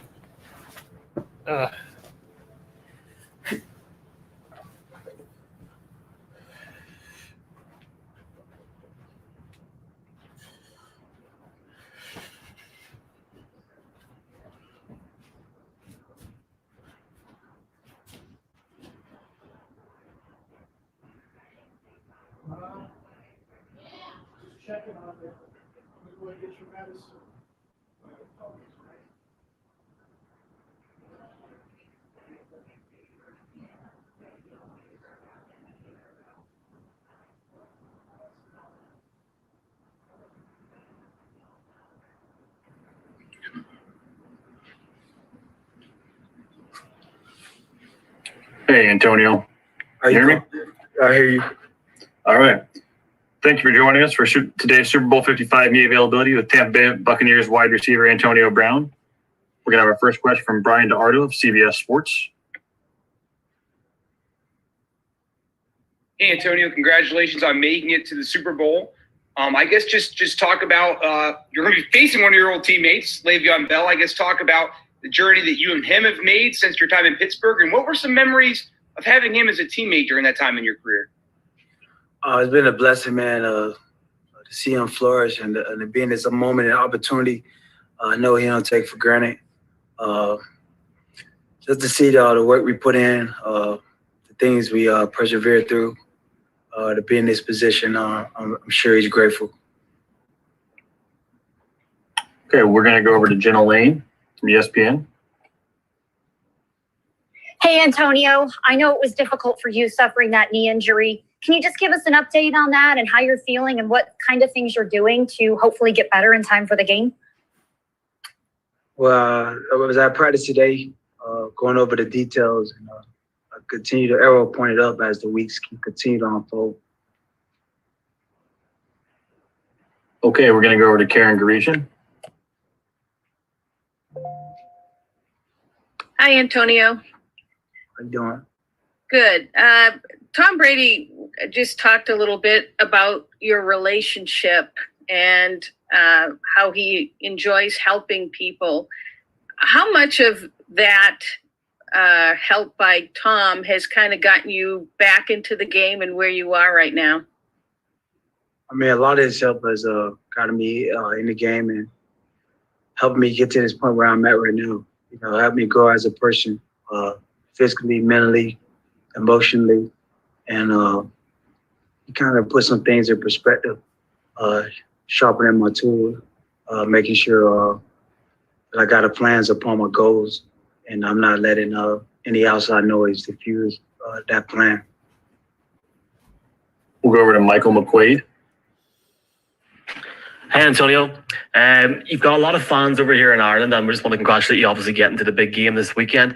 You've had some run of it, man, so far in your career. How are you finding this whole prep this week? Obviously very virtual. Do you miss the whole media day atmosphere?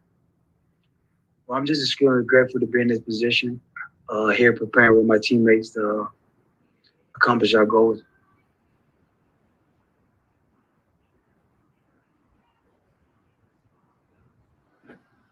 Thanks, man.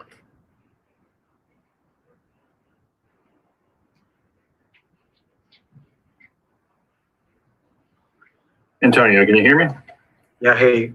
All right, we'll go over to Phil Jones.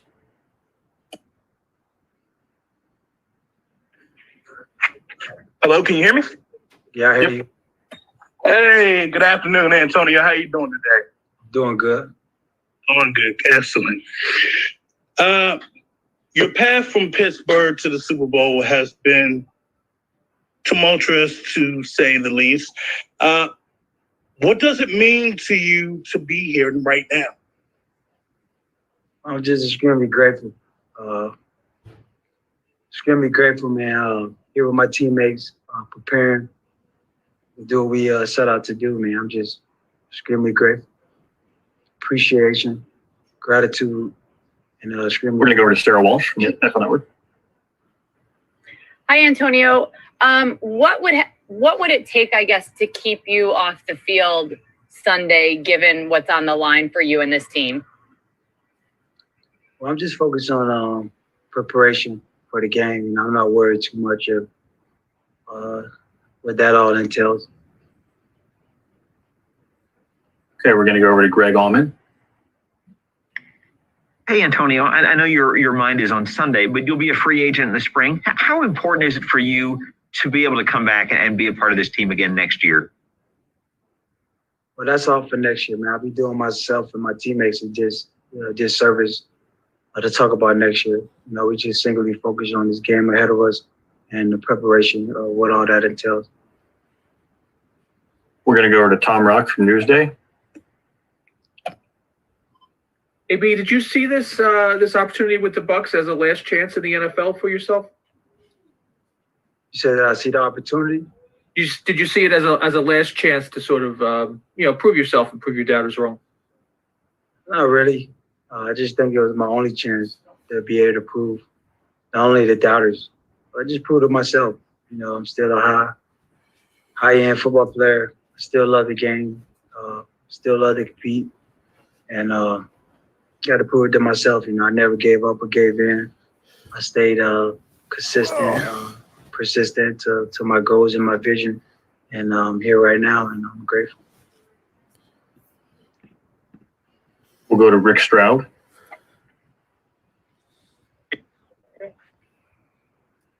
Hello? AB? Yeah. Can you hear me okay? Yeah, I hear you. Thanks, man. Hey, at the end of the season, Tom Brady talks about the caring that he has for his teammates. I think the Bucs do that as well with BA.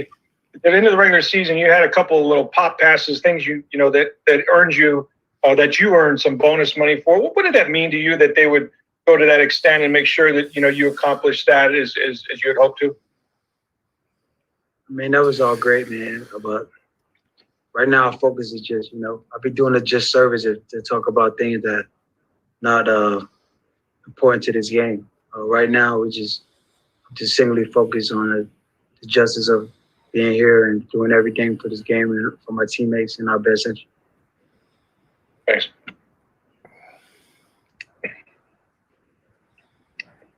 Okay, we're going to go over to Zinni Abraham. Mr. Brown, great to see you there. And I want to ask you, contrast your time with the Raiders with the Buccaneers, because I was a big fan of you with the Raiders, and don't want to get off on a tangent there, but I'm glad to see you in a better place. Your thoughts? I'm just excited to be here. Like I said before, I'll be doing this disservice to not take all my energy and focus on this game. I'm just grateful to be in this position, to represent Tampa Bay Bucs and to serve my teammates in regards of doing whatever we have to do to win. Thank you. Okay, we're going to go over to Adam Beasley. Antonio, how did you use your suspension to grow as a player and a person? Well, I just stayed disciplined, stayed dedicated to the vision or whatever was my goals in regards to getting back in this moment and doing all the right things. We're going to go to Mike Jones from USA Today. Antonio, when you talk about staying disciplined and doing all the right things, what were some of those things and what did you learn? What did you change to be able to get back to here? Well, it's all about, controlling your emotion, physically, mentally, when you don't feel good, not being a slingshot when others come at me, learning how to control my attitude, not letting my emotions get the best of me. Even if I feel someone was wrong for doing what they did, just being forgiving and just staying positive. Okay, we're going to go to Brooke Pryor from ESPN. Hi, Antonio. You mentioned the Bucs were your only chance to prove doubters wrongs. Just to clarify, did you have any other offers before signing in Tampa? And after your time out of the league, did you think you deserved another chance? Right now, it's about the Tampa Bay Bucs and the Super Bowl. That's my focus. I'll be doing a disservice here to talk about things that don't matter upon that such. I'm just grateful to be here. It's a great moment for not only me, my teammates, Tampa Bay, the whole city of Tampa. It's a blessing to be here. We're going to go to Christopher Holmes from NFL Chile. Hi, Antonio. How are you doing? How you doing? Fine, thank you. Just wanted to ask if you could elaborate on how this locker room embraced you since you arrived late in the season and how the adaptation was. These guys really embraced me. They didn't let words on the street or what they heard about. They took me in. It's been a tremendous honor to be here. to play with some great guys in the locker room. The coaching staff has embraced me, will welcome me with open arms, and I'm forever grateful for these guys, and really appreciate it for the opportunity. And I pay these guys back with my work ethic, my production, and my leadership in regards to helping the young guys and everybody here. We're going to go over to Mark Daniels. Hey, Antonio. You weren't in New England for that long, but it seemed like you and Tom Brady connected fairly quickly. One, what was it about Tom that allowed you to connect so quickly? And two, was that connection sort of felt instantly when you practiced there in New England? Yeah, I think so. Tom's been around the game for a long time. I've seen a lot of players. I think it was just amazing time, to be there.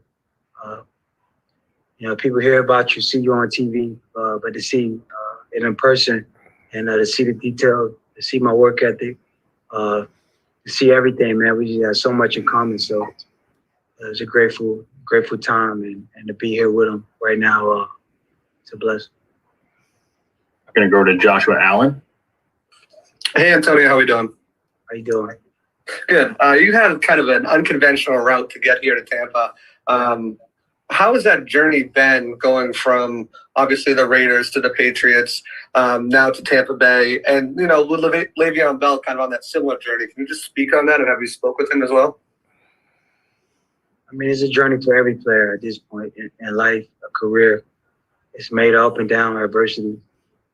But one thing I'll say is you got to be persistent, got to be disciplined. You can never give up. And if you follow those 3 phases, make a plan, have goals, have good people in your corner that believe in you and support you. Anything is possible. Hey, look at myself.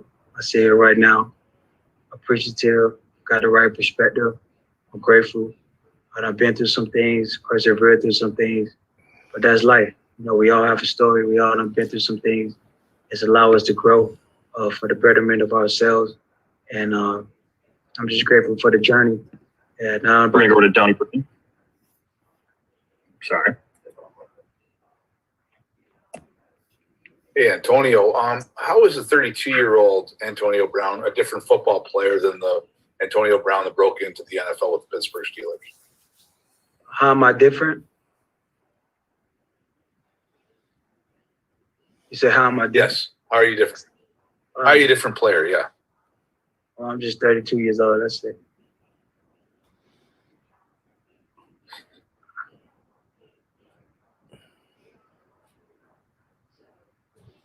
Mom? Hello?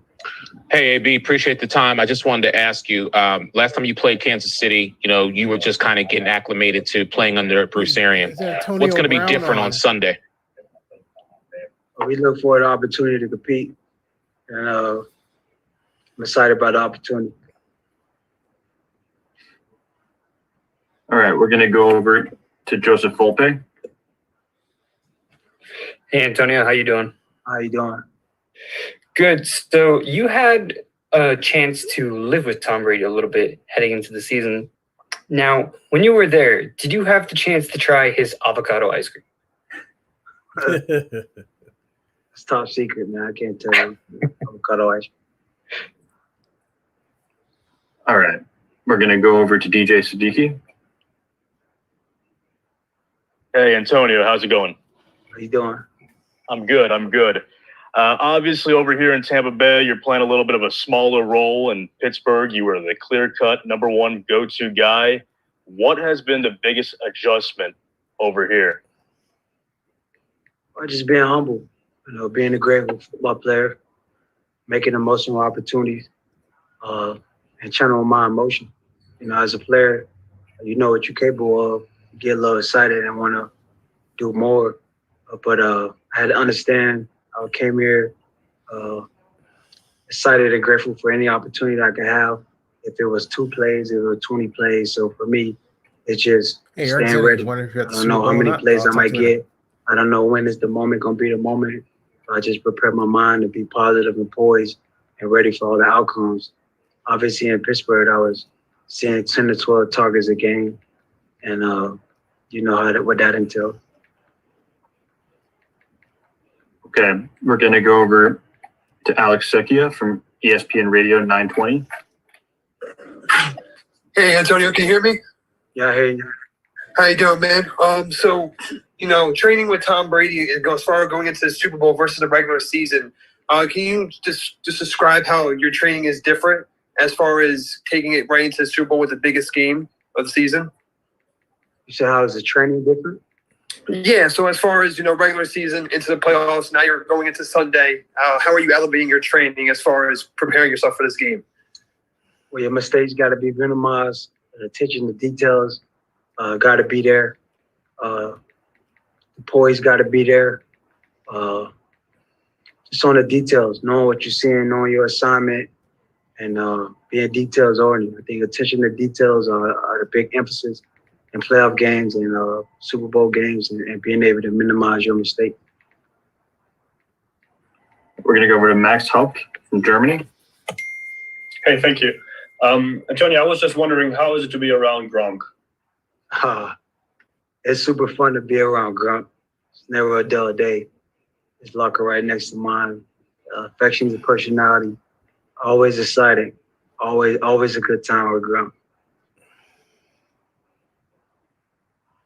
Okay, we're going to go over to Amber Billups.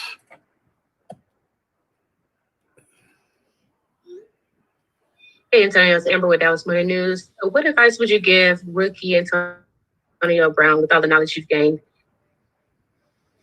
I think I'll tell myself, rookie Antonio, just be humble. No matter what phase you get in the NFL, be humble. It's not about the destination and the journey. More so, it's about the company. Have the right company around you. Don't take none for granted. This game could be taken away from any moment, and just maximize your opportunity. You never know when you get another opportunity. All right, we're going to go over to Joe Rudder. Yeah, AB, hey, I wanted to ask you a Pittsburgh question here real quick. It's been a while since we've seen you. Do you keep in touch with any of your teammates, and do you still have any kind of relationship with Mike Tomlin? Yeah, I keep in touch with a couple of teammates. Definitely still talk to Mike T. Always a leader for me. Always was there for me, and continue on the journey, being in touch.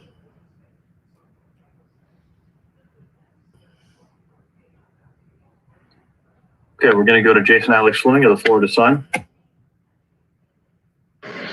Mr. Brown, how are you doing, sir? I'm good. Excellent. You're surrounded by number one wide receiver talent, and you might be the X factor in the game. Talk to me about Tyler Johnson and how you were able to coach him. Tyler Johnson is a young, exciting player, a lot of energy. I think for me, it's just being a leader with my actions, how I go to work, how I attack practice at the meeting room. I think it's been rubbing off on him a little bit. Okay, we're going to go over to Lindsey Jones. Hi, Antonio. This week last year, during a couple days ahead of the Super Bowl, Roger Goodell at his State of the NFL press conference said that he was hoping that you'd be able to get some help. What were those conversations you had with Roger like, and what did he ask of you to make sure that you could get back to this point? Well, I really haven't spoke with him up until his press conference yet.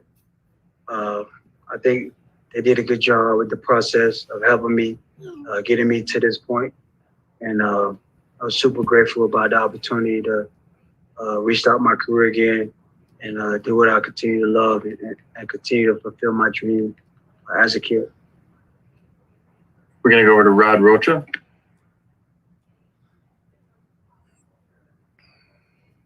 Hi, Antonio, this is a pleasure. How do you feel to be now with Tom Brady? I'm sure you have responded this before, but how do you feel of being in the same field with Tom Brady? It's nothing better than that. Okay, we're going to go over to Claudia Gestro.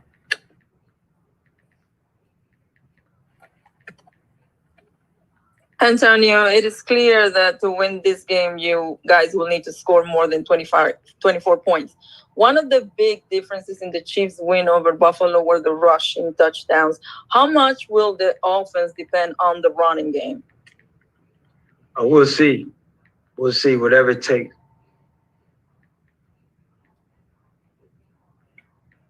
Okay, we're going to go over to Jonathan Adams. All right. Actually, we're going to go over to Joe Ellis. Hey, Antonio, glad to see you playing again. How is your knee coming along, and do you feel you could be the X factor of bringing the championship to Tampa Bay? We'll see, man. I'm looking forward to the opportunity. All right, we're going to go to Raphael Haynes. Hey, Antonio, this is Raphael Haynes from the 3-point conversion. Tony, you was here in the Super Bowl with the Pittsburgh Steelers, and you were young, and you weren't starting, but, you were kick returner. Now that you're here now and you have players like Scotty Miller and the other young players, what is your message to them if they have, if they have any questions or not? And then also, if you score, can we see that dance that you hadn't done that dance in about 6-7 years, man? For young guys, young players, I just tell them, don't take this moment for granted. It's not easy making Super Bowls, and you think once you first get there, you're going to get there every year, but you realize how hard it is to be in this position. So be on the details and maximize your time and preparation. And see you in the end zone soon. All right, we're going to go to Tyler Comas.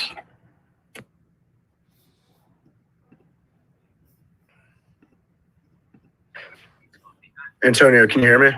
Yeah, hey. Hey, what's going on, man? Can you talk a little bit about the journey that you've gone through to get to this point at this stage in Super Bowl 55? Maybe after the game. It's been a long journey, man, over the course of, a year and a half, scrutiny, adversity, you name it. I've been through it, but it didn't stop me. It didn't make me want to give up. I just got persistent, made a plan, wrote out my goals, set my intention on what I want out of my life, and just took a step back and got refocused, put out a plan and prayed on it, and went out and did it. It's grateful to be in this moment, but I know it's still a long way to go. We have time for a few more. We're going to go over to Mike Jones. Antonio, what do you want your legacy to be? And do you regret that whole year and a half that you went through before this? Well, I want my legacy to be a guy that was persistent, a guy that never gave up, no matter the odds, no matter the hate, no matter the scrutiny, no matter what I went through. I want my legacy to be a 6th-round kid from Central Michigan that never gave up, earned everything he got, persevered through every adversity, and a guy who had the will of a champion. So for me, everything I've been through prepared me for this position and prepared me for where I'm at in my life right now. Okay, we're going to go over to Damian O'Donnell. Hey, Antonio, how you doing? How you doing? I don't know if you've seen this yet or you heard about it, but your guy Scotty Miller said he could beat Tyreek Hill in a race. Yeah. So to place a bet, who you taking? I'm taking my guy Scotty Miller.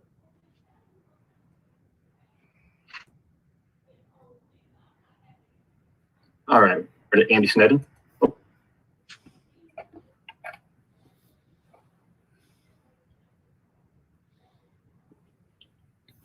Can you hear me, Antonio? Yeah, I hear you.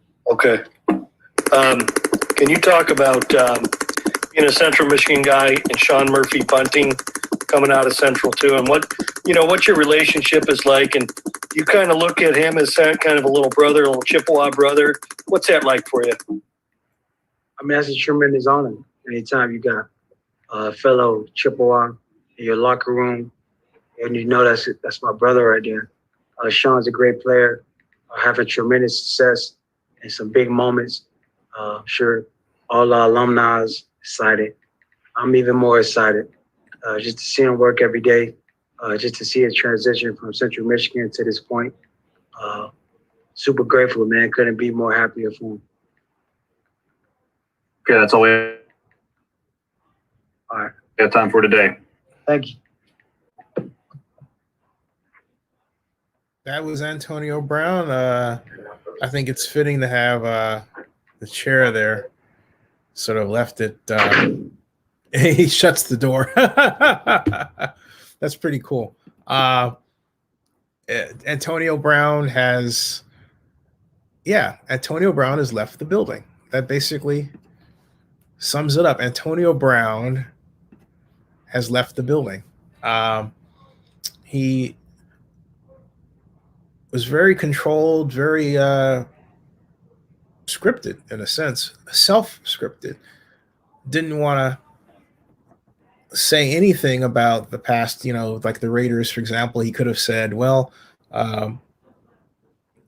I learned a great deal from my experience with them, and it gave me what I have today, something like that. But he didn't, just let it clean. Wow. Okay, so let's see what else is going on here. That pretty much closes out the Buccaneers for today. It was Brady, who ran a while, and I was actually in the CBS room, and then I came in and brought it. Tom was there. So now if we go back to the home page, I believe the NFL has that's it right now. It is 2:19. The NFL's Kansas City Chiefs media availability starts at 2:30. So that's with Andy Reid, Tyrann Mathieu, Mecole Hardman, Frank Clark, Patrick Mahomes, Chad Henne, Damian Wilson, Taho Pascana, Alex Okafor, defensive end, L'Jarius Sneed. So there are a number of opportunities here. And I think for a change, I'm not going to go into a crowded room, although the temptation is to go into Andy Reid, again, and go from there, right? So it says join a meeting and sign in. I'll wait. Yeah, I'll wait on that one. Quite interesting. So right now it is 2:21 p.m. or 9 minutes to Mr. Reid. Yeah. And let's see here.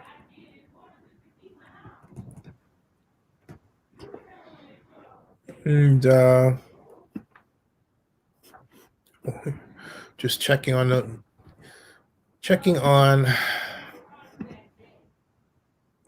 yeah. No.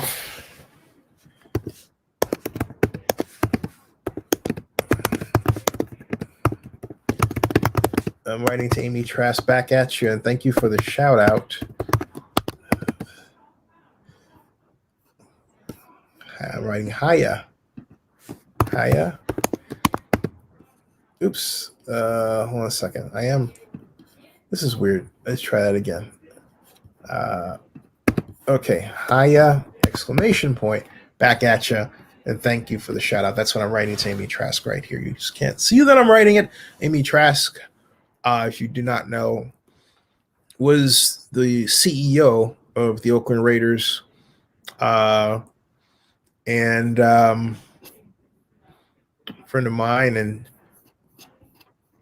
during that time, I was economic advisor to Oakland Mayor Elihu Harris, and Then I was head of the Oakland Super Bowl 39 bidding committee and economic advisor to the mayor of Oakland. And then executive director of the Oakland Alameda County Sports Commission. Yeah. So that's a mouthful. My God.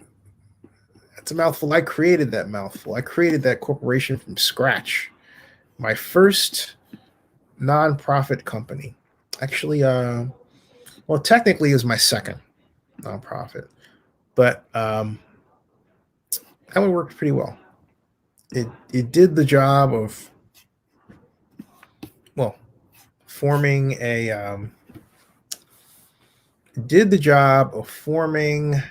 how do I say it? A fiscal seat with which to accept donor contributions for our Super Bowl effort. So we raised what? Really, I had a fundraising specialist, Alana. It's like we raised a paltry sum. I'm not even going to say this. The sum is big, but we were hampered by a lot of, if you know Oakland, it's expected crazy and unnecessary politics. The kind of thing that always stops Oakland from succeeding to this day. So, where are we with Mr. Reed and company? It's 2:24. I'm looking for them to, any second now, activate one of these rooms so we can cyber walk in, right? Chad Henne is available. Frank Clark. And maybe you'll switch gears and go for Chad Henne because I've got a lot of Patrick Mahomes, right? Get somebody off track. There's outside linebacker Damian Wilson, Jarrett Sneed. At any minute now, let me see here. Damian Wilson. Let's see here. And Wilson. Perhaps he can talk about stopping Tom Brady. Damian Wilson's sixth-year linebacker, second season with the Chiefs.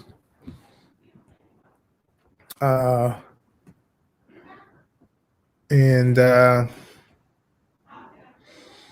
was a fourth-round pick of the Cowboys in the 2015 NFL Draft.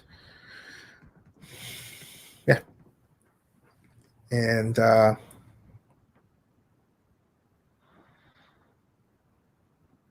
talks about the big Kansas City Royals fan. Chiefs Kingdom, as they call it. So my guess now is that, let's see here if I go back. Yeah, Andy Reid is up. Let's go and join Andy Reid's room. Open the Zoom. Put the credentials in.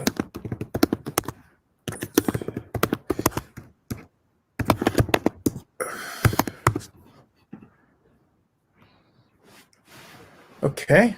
Podium 10 is where he will come. Close that.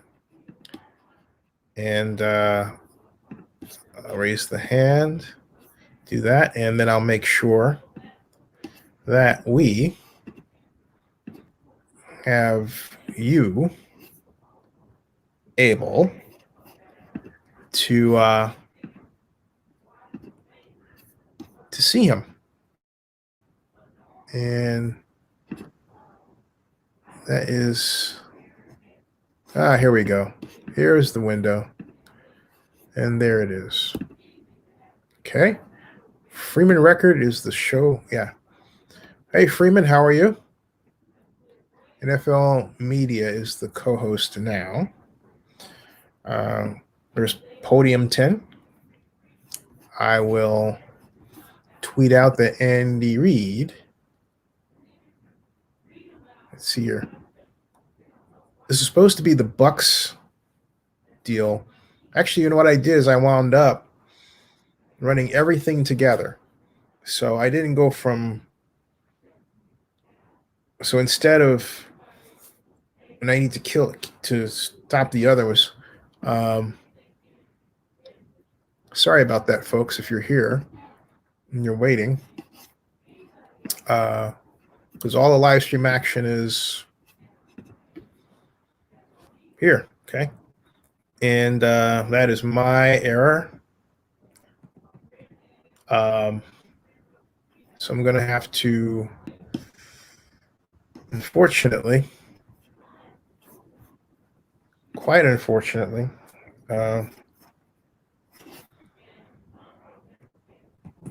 kill those because they're not.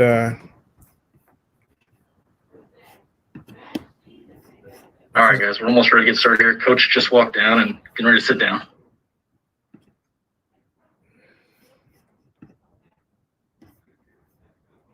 Okay, thank you. Let's see here. It's live. Okay. The Chiefs and the Bucs ones I'm going to have to delete because there was no reason to because I've already covered them. I just went from room to room, but I didn't start the separate streams. So my plan is to take each one of these videos or take the video itself and then download it in one big thing and go from there, upload this and that, if you will. But I got started late dealing with technical difficulties regarding one of my sites. So I was off by a good 47 minutes, I believe. And yeah, I was just rushing to catch up. So anyway, here's Coach Reid. There we go. We got it now. Okay. Hi, Coach. Are you ready to start? Yeah, fire away. We'll start with Miss Karen Kornacki. Go ahead, Karen. Hi, Coach. Great to see you. Yeah, good seeing you. You know, last year you dazzled us with some special plays in the Super Bowl that we had not seen at all. I just wonder, are there things you've been saving for the big game this time around that no one's ever seen, but your team has been working on all year? We don't have any special plays in. Oh, come on. Am I just talking to you, Karen? I mean, come on now. Go next to we don't have anything else. Let's go next to Omar Ruiz. Go ahead, Omar. Hi, Andy. You and the coaching staff and the players have paid the front office a lot of compliments and vice versa. I'm wondering, is that organizational cohesion by design or a byproduct of the success you've had? Well, I think that's the way it's been since I've been here. I think that's something that our owner promotes, and he's very complimentary to the people around him, whether it's Mark Donovan or anybody in the front office, and to the coaching staff and players. So we just follow his lead on that. We'll go next to Jory Epstein. Go ahead, Jory. Hi, Andy. How are you doing today? Good. Andy, I was wondering, your players have been active and vocal in social and racial justice causes dating back as early and even before with Patrick and Tyron in the video over the summer. What's the key to you as a coach supporting them in that, and how important do you think it is to support them institutionally? Well, I think it's important for our lives here. I mean, I think that's, I think the more people get along, the better off we are. and the better place the world is. So we can sure get rid of a lot of garbage that is going on right now, and smooth it out, and just have a better life for everybody. So I think if we could do that worldwide, that'd be even better.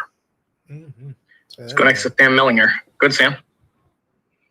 Hey, Andy. People who know you well, I think, have described this like sort of abnormal steadiness in your personality and kind of how you work through, these wild ups and downs of the NFL. And I know that's something a lot of people in the league kind of pride themselves in. I'm just curious, from your point of view, is that a learned trait that you have to develop, or is that something that's sort of in you in the beginning that helps you with that? Oh boy. I don't know that. I haven't studied that part. So, but I think I think you can evaluate better if you don't have the high highs and the low lows. I think and I'm in one of those positions where I teach and I evaluate. And so I think the more level-headed you keep it, the better. And it's a pretty, it's a high-stress job. So, I mean, there's a lot of, when you're playing games and you're making a living at playing games, there are going to be times when you got to be under control or things get away from you. And you don't ever want that to happen. Let's go next to Diana Rossini. Go ahead, Diana. Andy, we don't have a lot more time to chat with you. I think we just have one more day. So looking ahead to Saturday evening, once you guys get in here, you guys will have your normal schedule. But have you put thought into maybe who's going to address the team, what your message wants to be? Is there something you can share with us about what you're planning the night before? No, I've got something planned, but I'd rather just share it with the team and leave it at that. Diana, I'm not much on taking it out of that room right now, but there will be something going on, yes. Next to Adam Teicher. Go ahead, Adam. Hey, Andy. Curious how practice went today, and also which of the guys on the 53 did not practice? Fisher didn't practice, and Willie didn't practice. Everybody else practiced. Let's go next to Krista Patrick. Go ahead, Krista. Parity with the quarterbacks and the tight ends and wide receivers and special teams and defensive schemes. Is there one or two key elements you think may decide this game that you really have to focus in on when there's such parity? Well, I think your turnovers obviously become an issue in games like this. Special teams can be a deciding factor, and then I always come back to the offensive defensive lines and how they play. Next to Mike Gregorian. Goodbye.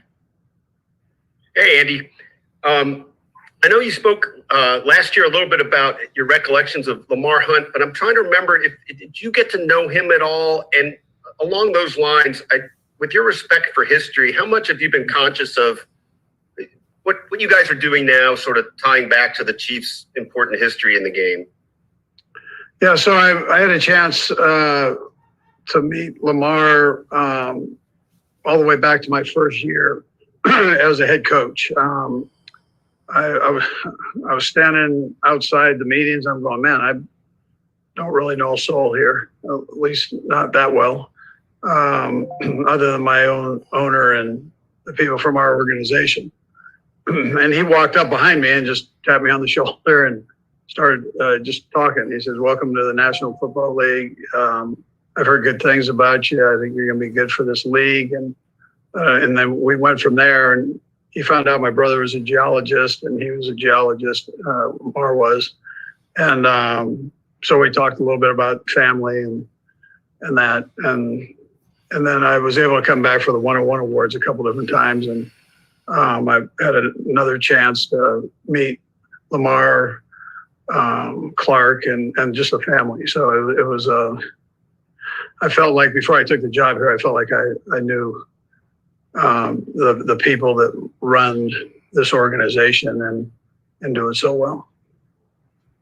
Go next to Aaron Ladd. Go ahead, Aaron. Coach Tyreek a couple of times this year has kind of used that return specialist jab as a motivation thing. I kind of see it as a chip on the shoulder. Can you kind of talk about his competitive drive and now everything that he's been through, being back in the Super Bowl with a chance to go back to back? You said Tyreek is what you said. Was that? Yeah, Tyreek. Tyreek, yeah. So I would tell you that he has worked so hard this year, and I think we've all seen that.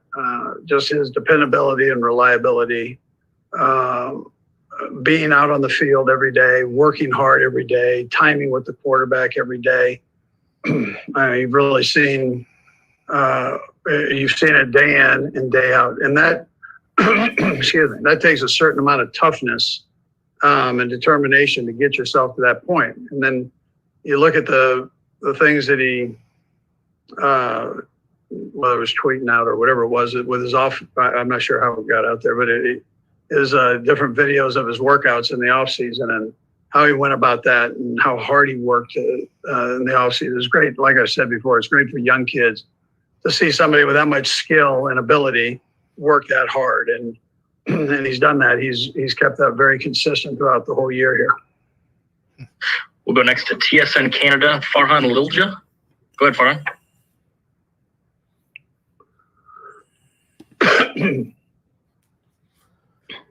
There you go. Sorry, Coach, I just want to ask you, when you went through a year ago where there was this league-wide blood and I think we get his first Super Bowl title. All right, I think we lost him. We're going to go to Blair Kirchhoff. Go ahead, Blair. Andy, you've mentioned special teams a couple of times, or I've heard it mentioned a couple of times here. What's the balance between a player making a mistake and then the decision to stick with him after that mistake and instead of maybe replacing him? Yeah, well, he's done good things for us. So if a player has done that, and then I normally have no problem sticking with him. And just saying that was just an odd one off, and we'll get back onto the positive. And Dave Tobe does a good job with that too. We'll go next to Jeff McClain. Go, Jeff. Andy, I'd hoped to ask Eric this question yesterday, but I wasn't called on, so that leaves you. The Eagles reportedly requested an interview with Eric Bieniemy, and I was wondering why it never happened. And did it have anything to do with the reported what was reported that the Eagles didn't want to pluck from your tree anymore? Well, no, there was no formal interview form sent in. No, I mean no, they talked early about it, but there was nothing formally sent in. And did you hear anything about them not wanting to pluck from your tree again? I mean, after Doug, is that something that ever filtered back to you? No, not at all. No. We'll go next to Santiago Tomasi. Go ahead, Santiago. Thanks, Mr. Reed. Yes. I'd like to ask you about your O-line. You are having problems, you are having injuries, you have depth outs. How do you think your new O-line and the players are working to fight against one of the most difficult D-lines in the league? Yeah, well, I would definitely agree with you that it's one of the best defensive lines that we'll be facing this year. And so we know and respect them a lot, Santiago, and we know that that we're going to have to play very well. And my guys, they've been practicing hard the last couple of weeks here and trying to make sure that their technique and fundamentals are proper for playing against that group. And listen, we're not the prettiest bunch on the offensive line, but I've got scrappy guys, and they'll figure out how to do it well. Let's go next to Seren Petro. Go ahead, Seren. Coach, one of the common themes that people have discussed about the Super Bowl, I'd like to know, one, if you think it's true, and then two, how you handle it, is that the refs let you play a little bit more, that, there's not going to be as many ticky-tack calls. And so you better be ready to maybe be roughed up if you're a receiver. Maybe the offensive linemen get a little more liberties. Number one, do you think that's true here in the Super Bowl? And how do you coach for it? Yeah, so normally that takes place now. The referee that's working our game, Carl Sheffers, he's done a couple of our games this year, so he knows us. We know him, and Bryant, the umpire, we know him. The back judge, all these guys have worked our game, so or have been in our training camps in years past. So, and I think Bruce would tell you the same thing. By the time you get to this one, they know you. They kind of know your players, and they've watched tape and so on. So they've got a pretty good feel on things. But yeah, no, I think they let you play within reason. They're still gonna call holdings and do those things, but within reason, they'll let you play. And we'll go last to Sam McDowell. Go ahead, Sam. Hey, Andy. I'm just wondering, obviously the obligations are different this year than they were last year, just not being on site. But how do you just sort of prepare your guys for all the excess stuff that they have to do this week? Yeah, so we set a schedule. I tried to do the homework on it. We're the visiting team, so they had their choice. The Buccaneers had their choice of schedules, and so what we did was we set ours. Ted did a nice job. Ted Cruz did a nice job with that, and then we set our practice up around that, and made sure that we were able to get done what we need to get done football wise. We got a lot of work done last week when it wasn't quite as chaotic. The demands weren't quite as heavy. Coach, we appreciate the time. Thanks for joining us. Okay, thank you. So that was all right, guys. We'll have Tyron on podium 9. Tyron Matthews on podium 9. So we're going to leave this one. And as we leave this one, I'm actually certain that you see my face, you have to see all the sausage being made in terms of leaving. So I'm leaving that one. That meeting's left. And I'm going to go over and see who else is available. I said Tyron Matthews on podium 9. And that should be fun talk. Let's see here.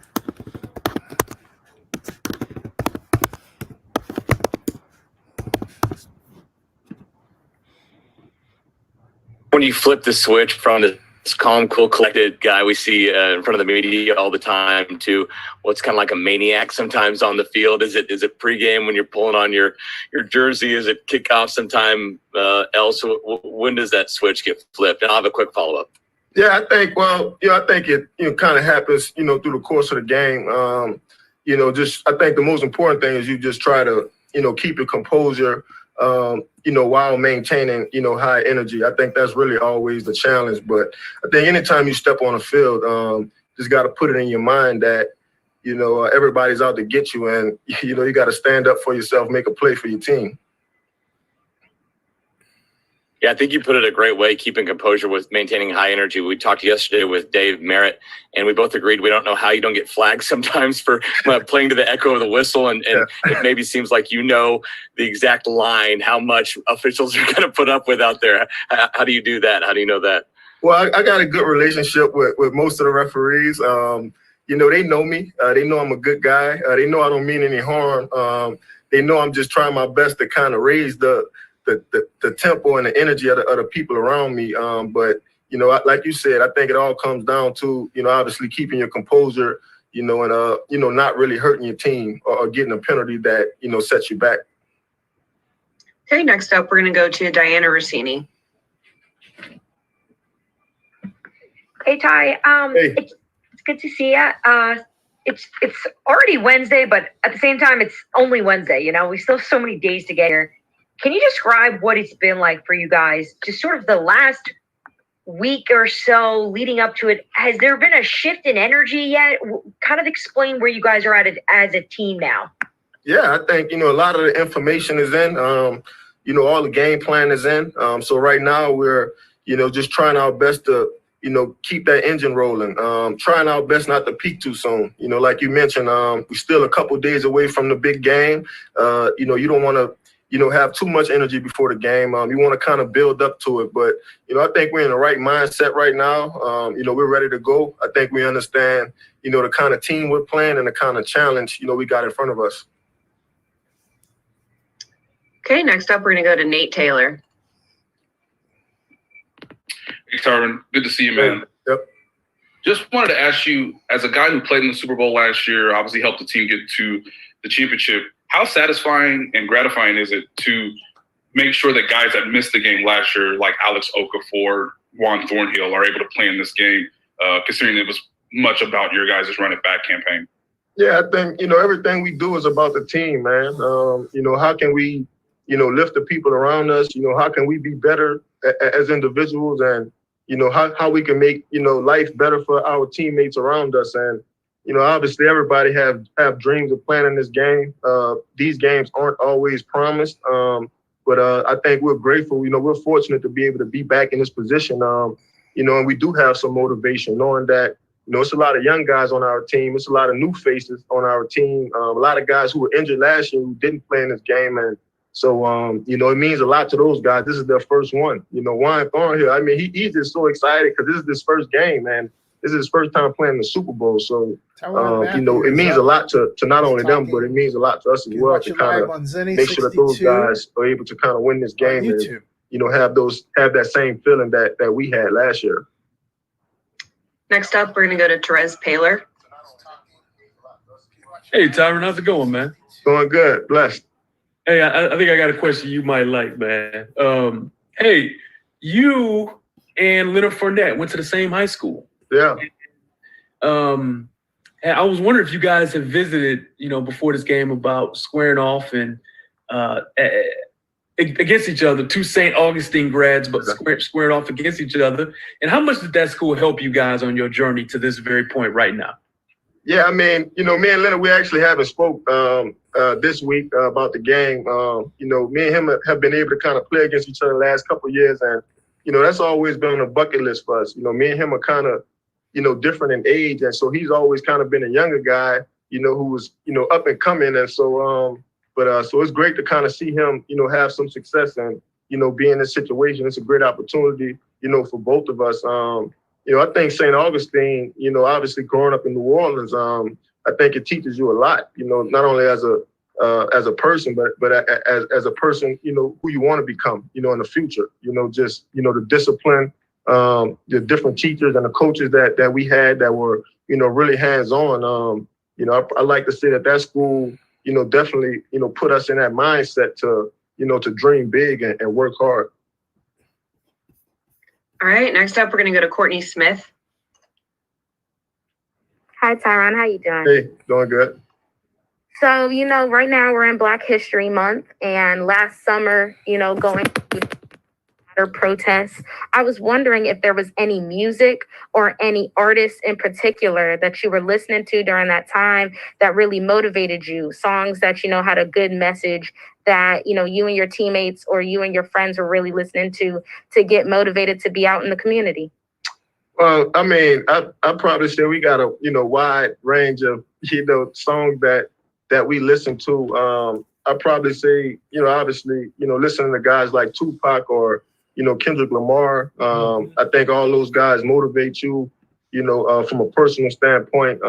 They always make you, think outside the box. Obviously, we're all blessed to be able to make it, this far. And, I think the common thing that both of those guys, really, speak in their music is, it's all about community. It's about coming back home, going back to the place that made you who you are and trying your best to, make those places, better. Next up, we're going to go to Todd Lebo. Hey, Tyron, we just heard this week that you got a couple guys on the COVID list. The barber came in and close contacts. I don't think most people even understood that that's the links that the organization was going to, testing barbers and all that stuff. Can you kind of take us inside maybe some of the things that people wouldn't even expect that you guys have had to go through protocol-wise just to kind of get through the NFL season? I think we understand a lot of the testing with practice and stuff, but it goes a lot further, doesn't it? Yeah, I mean, I'd probably say just this whole year, outside of the testing and, it's more so about us, being responsible, when we're on our own. So, just being conscious of the people that, we're in contact with, especially being mindful of the places we go, and the amounts of people that are in those places. I'd probably say that's been the, biggest, challenge, especially for a lot of young guys in the league is, not having that kind of social, community to kind of go to. But I think it's really helped us out a lot, man. It's helped us, obviously get to this point, just being able to focus on ball. But, it's a blessing for us to even, be in this situation, playing in the Super Bowl and make it this far. We got to continue to, handle our responsibilities, outside of the building. Next up, we're going to go to Nate Davis. Hey, Ty, I wanted to ask about Steve Spagnuolo. You and he were big differences from the team to the 2019 team. But, just what does he bring to the table in terms of, you guys beat the Bucs once. He's got the reputation for beating Brady in the Super Bowl in the past. I hear his wife's cooking is great. What are the things that Steve brings to the room? I mean, I think first and foremost, I think he's a great man. I think he has a great heart. And then above all that, man, he's one of the greatest teachers I've been around. So detailed, so informative. Not only are you going to know what you're doing, but you're going to know why you're doing it. He never lets us get complacent as well. He's always trying to find a way to get us better, even if it's by a little bit. I think that means a lot to him to see us continue to progress. But yeah, he's one of the best coaches I've ever been around. Such a great teacher, a guy that can really communicate, with all three levels of the defense, which is really rare. Most guys are specialists at one position.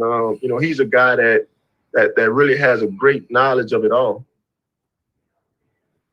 Next up, we're going to go to Pete Sweeney. Hey, Tyron. Hey. Kind of a two-parter for you here. How does the play of L'Jarius Sneed and sort of the surprise of him this year, Thornhill playing better, allow you to be that ultimate chess piece, whether it's the slot, wide, box, or even sometimes along the line of recently? And then how much do you relish the opportunity that Spags allows you to do that? Not every DC allows necessarily a defensive back, nor do they always have the ability to do that. But how much do you relish that opportunity?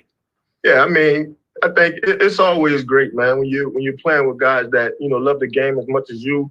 You're playing with guys that study as much as you. And, these guys have great ability as well. You mentioned Sneed and Juan, and just, they're continuing to grow, in this league. And, for me, I just try to be, I try not to get in those guys' way. I just try to be a positive voice in their ear. Obviously, put those guys in position to communicate with them so those guys can play faster and make plays. For me, it doesn't necessarily matter, what role I'm playing, on the defense, whether it's, man or robbing. For me, it's all about the guys around me. How can I get those guys, to play hard, to play better, to communicate more? Because I think, if we're all able to do that, I think we're all able to play fast, play with our eyes, use our instincts and, really make plays on the back end. Next up, we're going to go to Mark Topkin. Hey, Tyrann, two questions for you. One, Bruce Arians said today you are his favorite draft choice of all time. What does that mean to you? And the second one is, just as far as the schedule of you guys not getting in till 4:00 Saturday, does that kind of make it still feel like the Super Bowl or not, or how does that feel? Yeah, it's a Super Bowl, all right. Ain't nowhere around that. It doesn't matter, what it is that's going on. We're going to be ready to roll, come Super Bowl day. That doesn't matter when we fly in, when we get there. I think our minds are made up. We're ready for the challenge.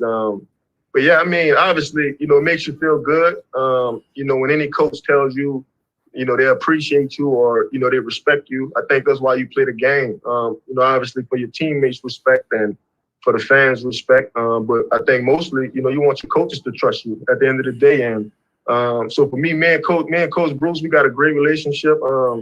Like I said, he was one of the first people in the NFL that really believed in me and, the things that I can do on a football field and gave me a chance to kind of showcase that. And So, anytime he tells me I'm his favorite draft pick, it always makes me smile. This is a guy that coached Andrew Luck and Peyton Manning, and, now he's coaching Tom Brady, and somehow, I'm still one of his favorite players. It's just a good feeling. Okay, next up, we're going to go to Harold Kuntz. Hey, Tyron, how you doing, man? Doing good, blessed. Yes. Hey, Frank Clark said something interesting the other day. He said there's a difference between the honey badger and the landlord. I'm just curious what your thought on that situation. What do you think is the difference between the honey badger and the landlord? I think the landlord is more reserved. I think he's more collected. I think it's all about the team. It's all about the group. And I think the honey badger is just like this. Like, he's so emotional. He's high strung. He wants to make every play. I'd probably say that's really, the difference. The honey badger is, highly emotional. And then I think the landlord is more so, he's collected. He knows what everybody's supposed to do. He knows where he's supposed to be at. But the honey badger, once the ball snap, he's just like, go get the ball, Okay, for our final question, we're going to go to Matt McMullen. Hey, Tyron. You touched on it a bit earlier, but with it being Black History Month, just what's this month mean to you? It means a lot, man. As a young Black man, with a great platform, I feel it's a great responsibility of mine to, continue to lead, not just my colored people, but all colored people, in the right way, in a positive way. Such a great moment in history, for us to really come together, as a people. And so I think that's mostly, what you look forward to, continuing to, spread the message, kindness and togetherness. But when I think of Black History, when I think about all the sacrifices and, all the obstacles, all the adversity that mostly, colored people, had to face, and all the barriers we had to cross. And so you're always grateful. You're always thankful for the people that made, this possible for me, sitting in front of the camera, having such a great platform. You always think back to the people that made this all, possible for you. All right. Thanks, Tyron. That's all Tyron's time today. Thanks. Thank you. Yeah. So that was Tyron Matthew, and let's go over to have another. Let's go over check out Damian Wilson, see if he's in his room. Leave and join. And oh boy.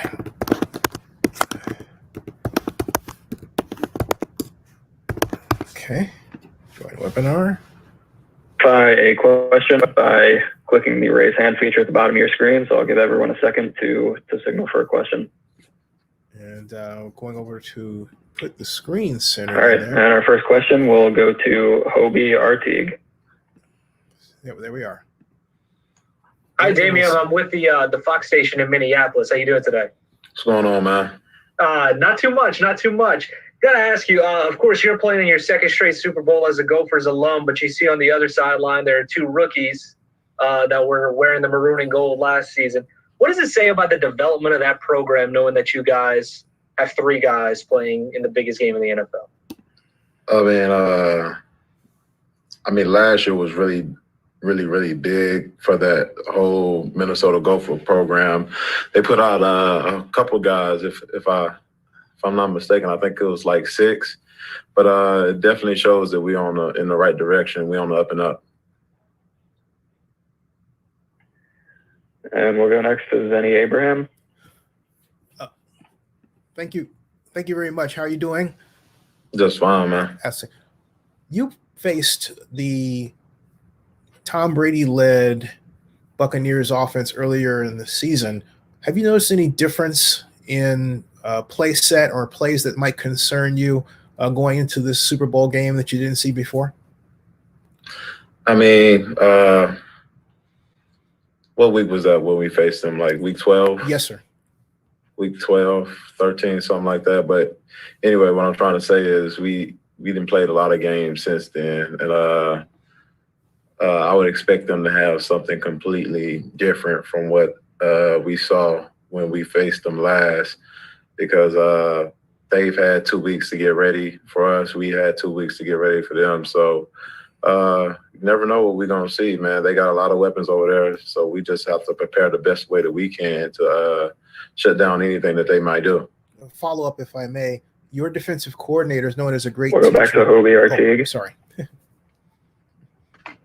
Damian, after you guys win the Super Bowl last year, what has this season been like with the stretch that you guys have been on and having so much success this season? What's it been like managing everything now, going for 2 straight? It's been a season of great sacrifice.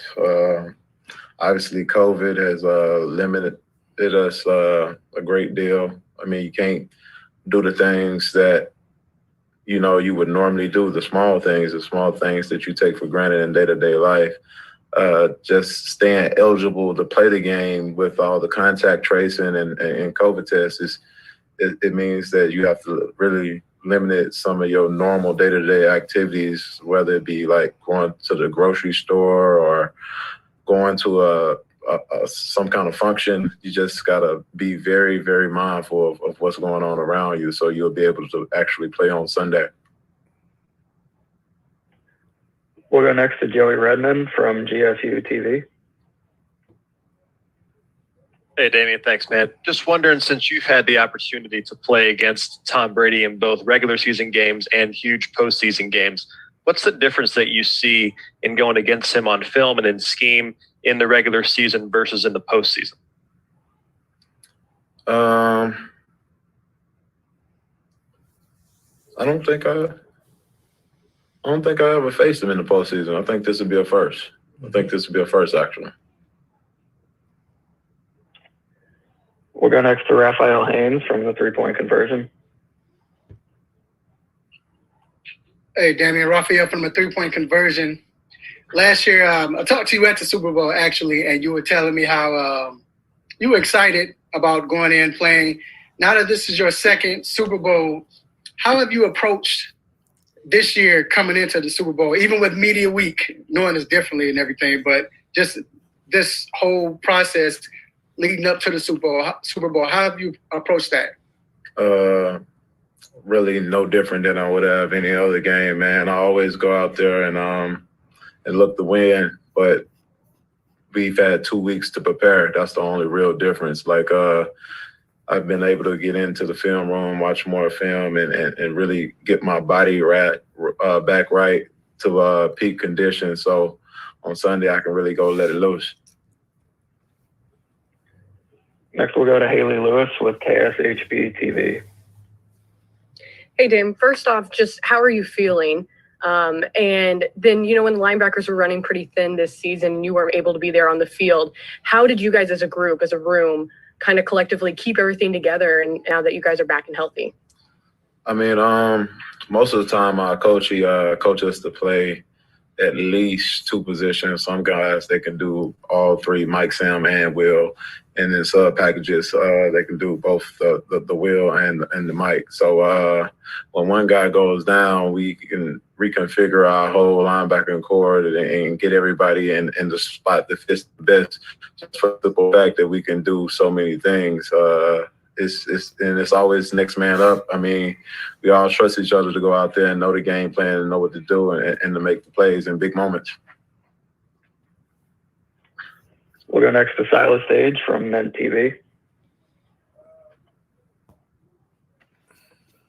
Hi, Damian. Appreciate the time. I want to go back to week 5 where you lost to the Raiders. Your only kind of regular season loss if you take Chargers away. It came as a shock to the football world. Did it come to a shock as a shock to you as well? And did it kind of work as a kind of a wake up call? World?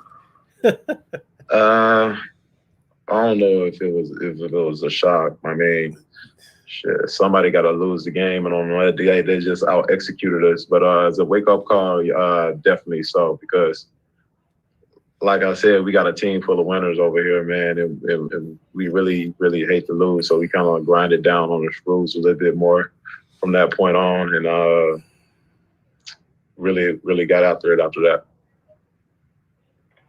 We'll go next to Michael Grimm. Damian, not to get too hyper local here with Minnesota, but there's a lot of guys off that 2014 Gopher team playing in the league now. How often do you stay in touch with them? And now that you've made the big game again, have you been hearing from some of them, wishing you good luck? And obviously, I know David's your cousin, so I'm sure that you're hearing from him some. But how about some of the other guys too? As far as Goffin in the league, I've really heard from every single last one of them.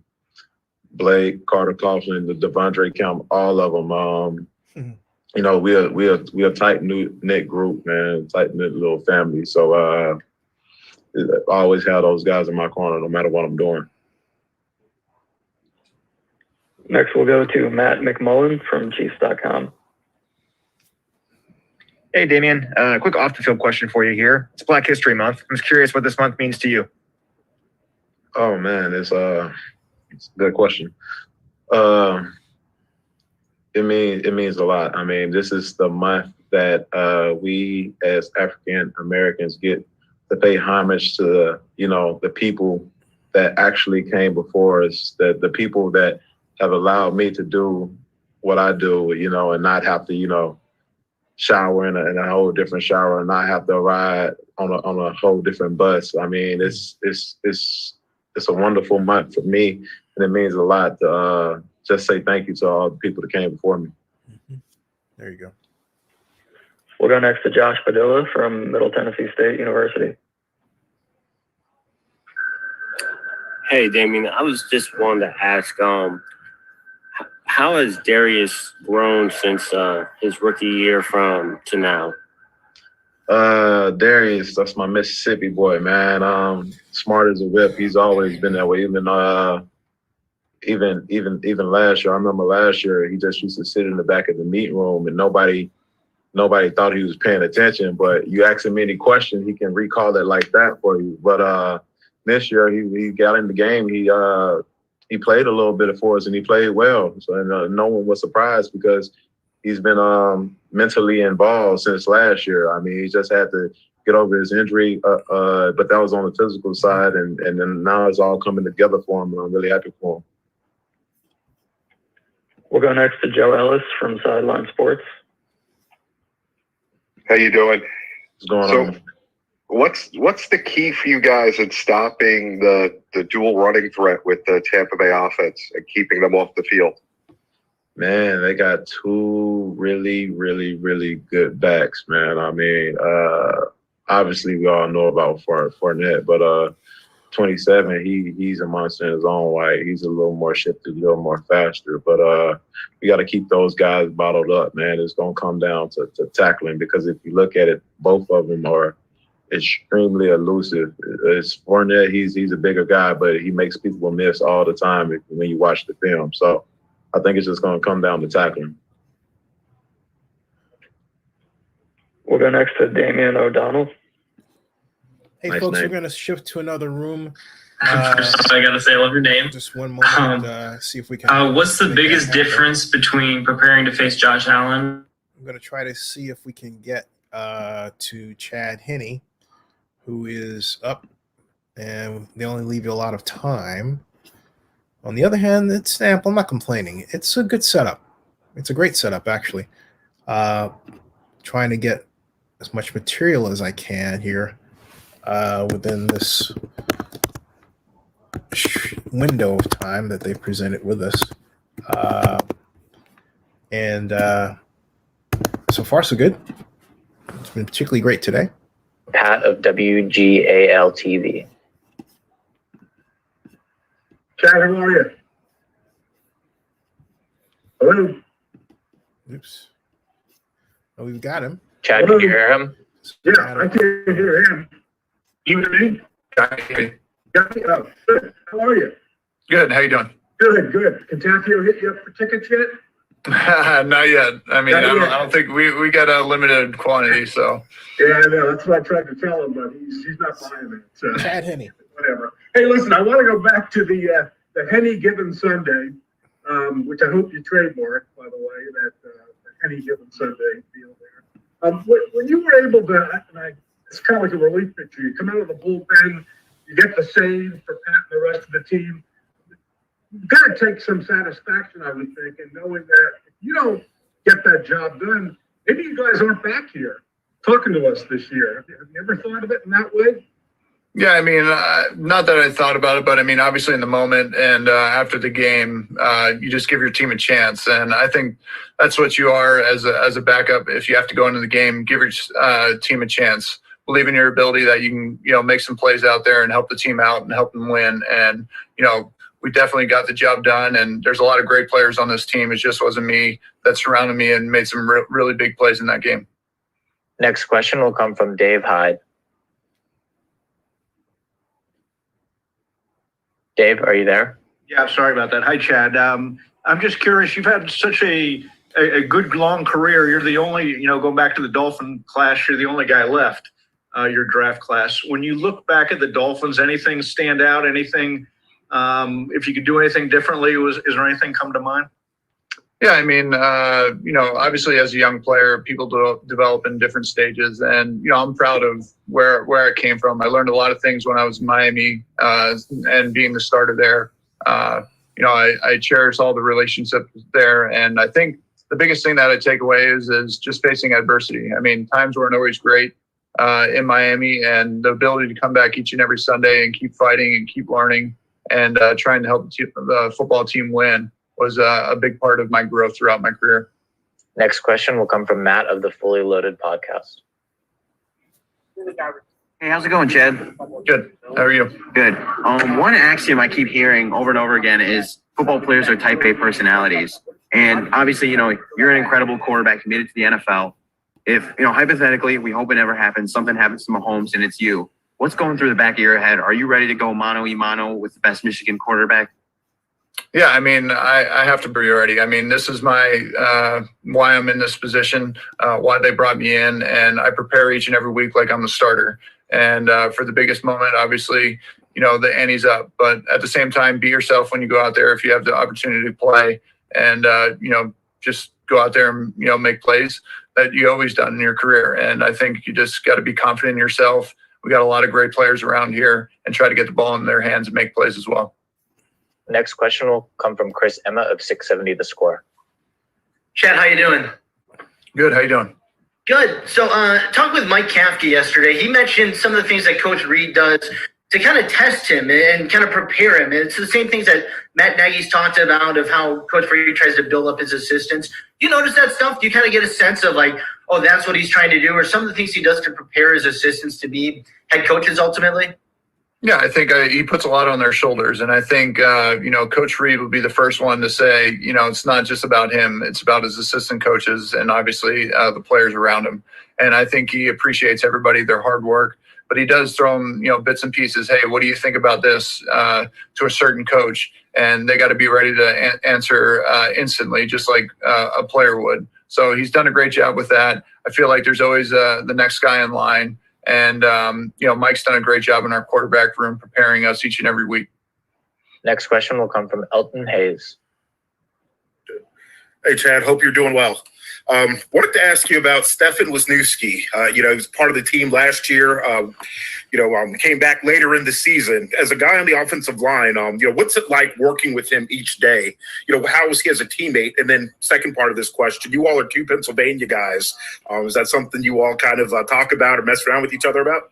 Yeah, I mean, Stefan's been great. I mean, even last year when he stepped in, he actually played with me in Jacksonville. He was our center for, I think, a year, and then he went somewhere else. But he's always been great. He's always been a smart guy, learning the game, knowing the protection calls, offensive line calls, and he's a swing guy. I mean, he can play different positions for us. And for him to step in again this year and give us an opportunity on the offensive line, he's done a great job that way. And your second question with being a PA guy, oh, yeah, we always talk about Pennsylvania and how prideful we are in PA. And, obviously he went to Penn State and me, Michigan, but he's a good Western Pennsylvania guy. Next question will come from Hassan Khan of Time 2 Football. Hey, Chad, how you doing, man? Good. How are you? Doing great. So all the heroics and that miracle moment that you had in Cleveland and the longevity of a career that you've had so far, playing in your second back-to-back straight Super Bowl, do you feel like, or have you thought about your life after football, and could this be the perfect ending for you? Yeah, I mean, I'll talk about it with my family after the season. I'm on contract for another year, but I feel like I still got a little gas in the tank. We'll talk about it again with my family, but at the same time, after football, I feel like I just want to get back and coach quarterbacks and help out in high school. I feel like with all this information and all these years and experience, I can give back to the community and help out some younger quarterbacks. Next question will come from Omar Ruiz. Hey, Chad. Great to see you, man. Congrats on all your successes. Appreciate it. Just curious, are you kind of Tom in practice this week, or kind of how you guys are coaching in the quarterback room, how you guys play the scout team against your defense? Yeah, so I take all the scout team reps, get the defense prepared, and be the best Tom I can be. Kind of study his antics, give him the best look as possible during the week for them. Next question will come from Hal Habib of the Palm Beach Post.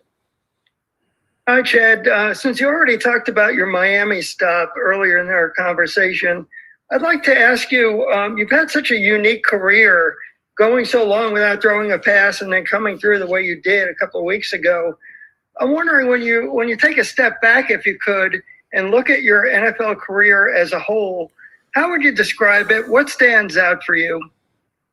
I think just the hard work. I think every week, every year, just putting in the work, trying to get my body better, trying to be in the best physical shape as possible, doing different things in the off season, and still mentally. I think stimulating myself in the off season and in the season, even though you might know some things on offense and defense, trying to find some nuances that will help my game out, especially when I'm under center. And I think just the longevity and just the hard work has really paid off. And, looking back has really helped me throughout this moment.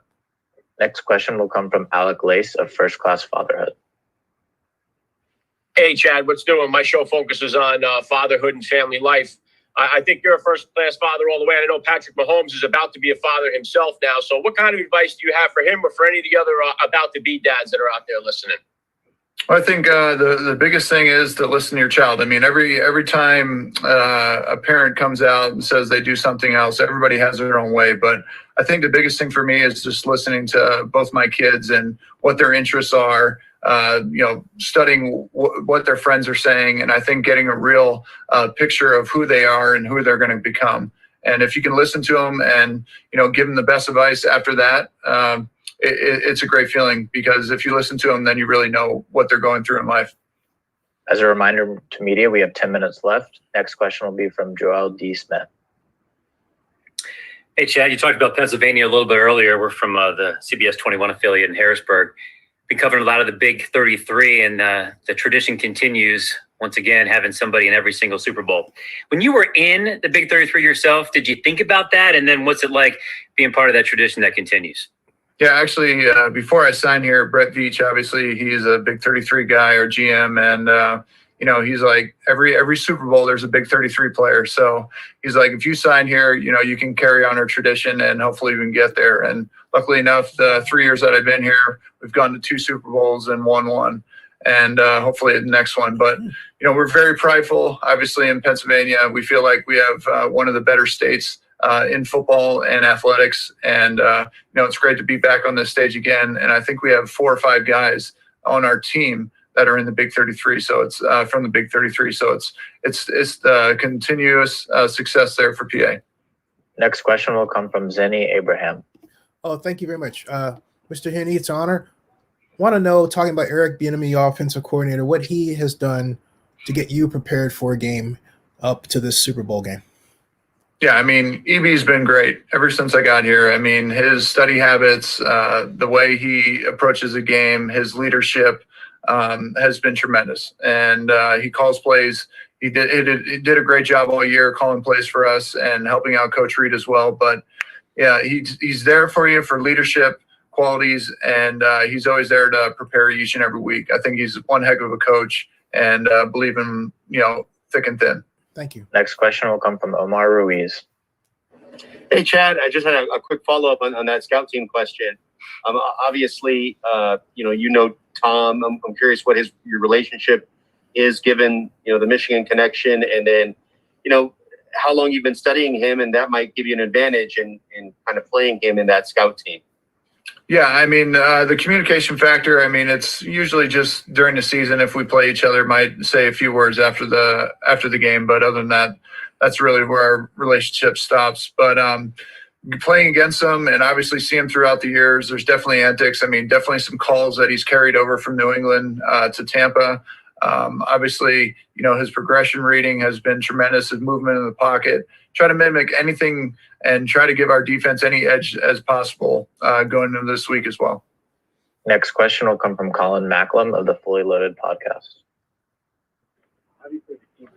Hey, Chad, Colin from Fully Loaded. How you doing today? Good. How are you? Good.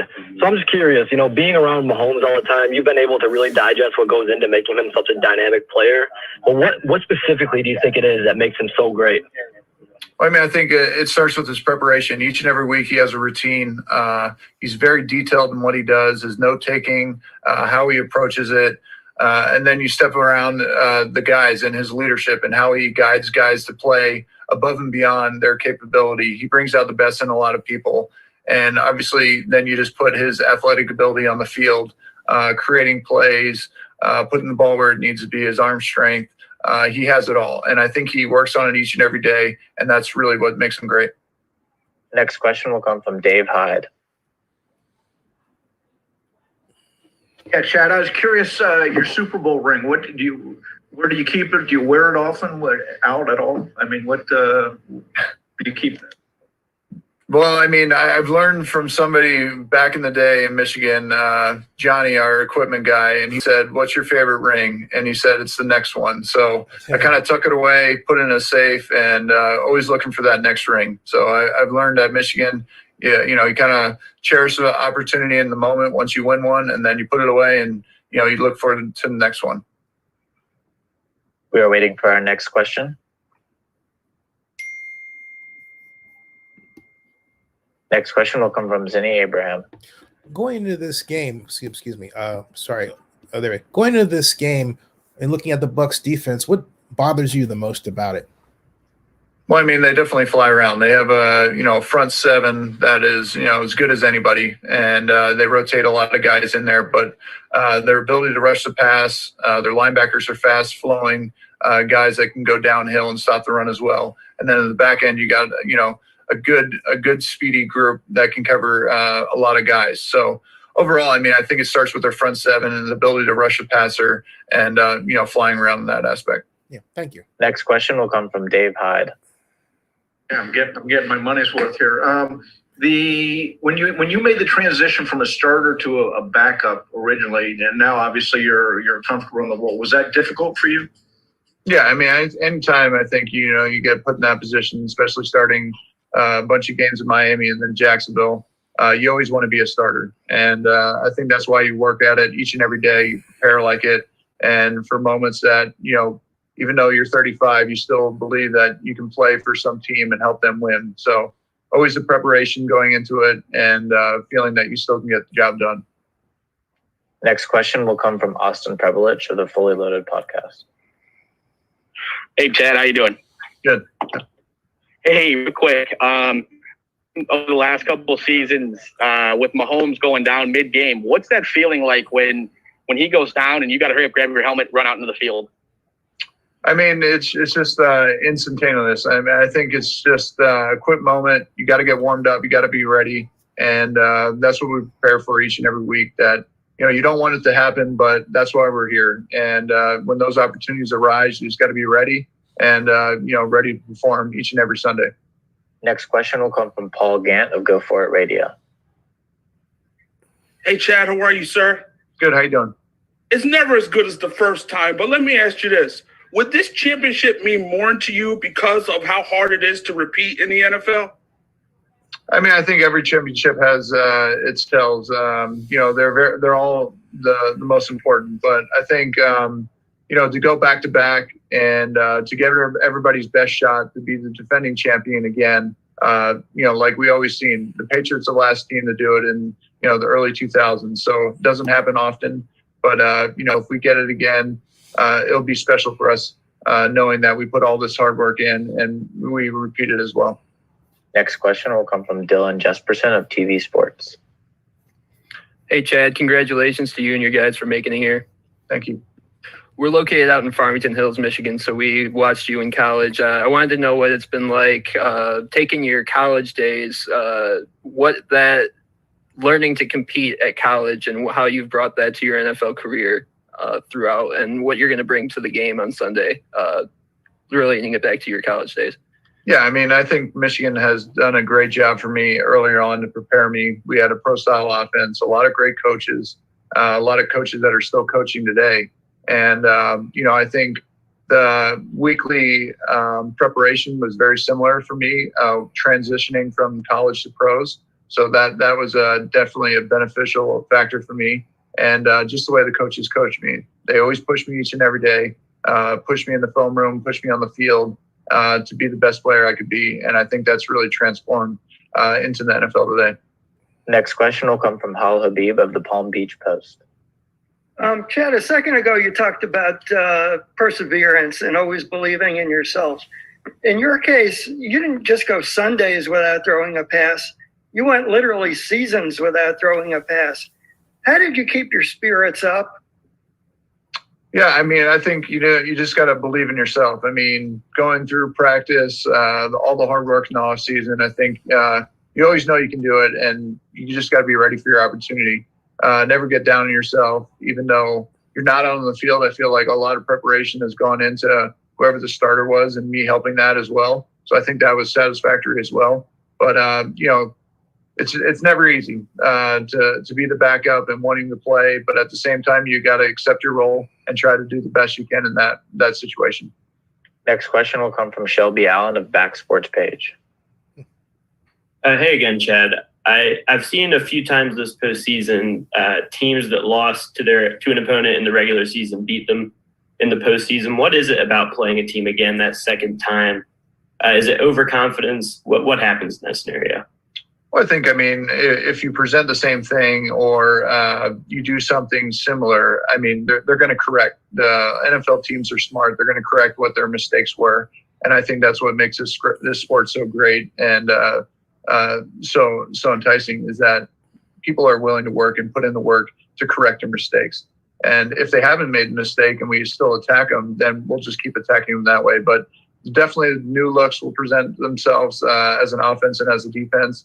And just the ability to adjust on Sunday. I think if you aren't able to adjust in this league quickly, you're not going to win too many games. Next question will come from Santiago Tomasi of NFL Chile. Hi, Mr. Hinn. You have worked in Jacksonville, you have worked in Miami. How does your experience help Patrick Mahomes and help you in that incredible fourth down against the Browns? Well, I think, throughout my career, just like I said before, is a lot of preparation goes into it. And I think, believing in yourself, always that if you have the opportunity, you go out and make the plays. I think all our study in the film room with Patrick and being together these last 3 years has been beneficial to both him and I. And it's been great learning from him. And I think he's, learned a lot from me as well. And we just continue that each and every week. Bring up some new things or small things that we need to work on and, build our relationship that way. And our last question will come from Tyler Comas of Rebel Radio. Hey, what's going on, Chad? Can you hear me? Yep. So I was just wondering, win or lose this Sunday, what makes you the most proud of your quarterback room and the work they put in this year, despite all the COVID-19 issues and whatnot? Yeah, I mean, I think how we handled all the distractions, Coach Reed always says eliminate distractions. And I think this team has really bunkered down and really, put the team first. And each and every week we go out and try to perform to the best of our ability. And just like I said before, we're getting everybody's A game. And we got to bring it every Sunday in order to, win games in this league. And we've done a great job to this point. And we're hoping for this, big win for us this Sunday. We are at time for Chad Henne's media availability. Thank you to Chad and thank you for the participating media. Have a good afternoon. Thanks. Thank you. Folks, that is Chad Henne. We're leaving the meeting. He's leaving the door. You can hear the door open. And that's that for that. And we have 3 hours and 13 minutes and 49 9 seconds of video material. I'm going to stop this and give this a chance to process. And I was going to cover the NFL health and safety one, but 3 hours of video material is a lot, and it needs to be broken up. Originally, I was going to have it in different sections, but it didn't work out that way, but it did work out overall. So subscribe to Zennie62, bookmark oaklandnewsnow.com, and that ends this broadcast.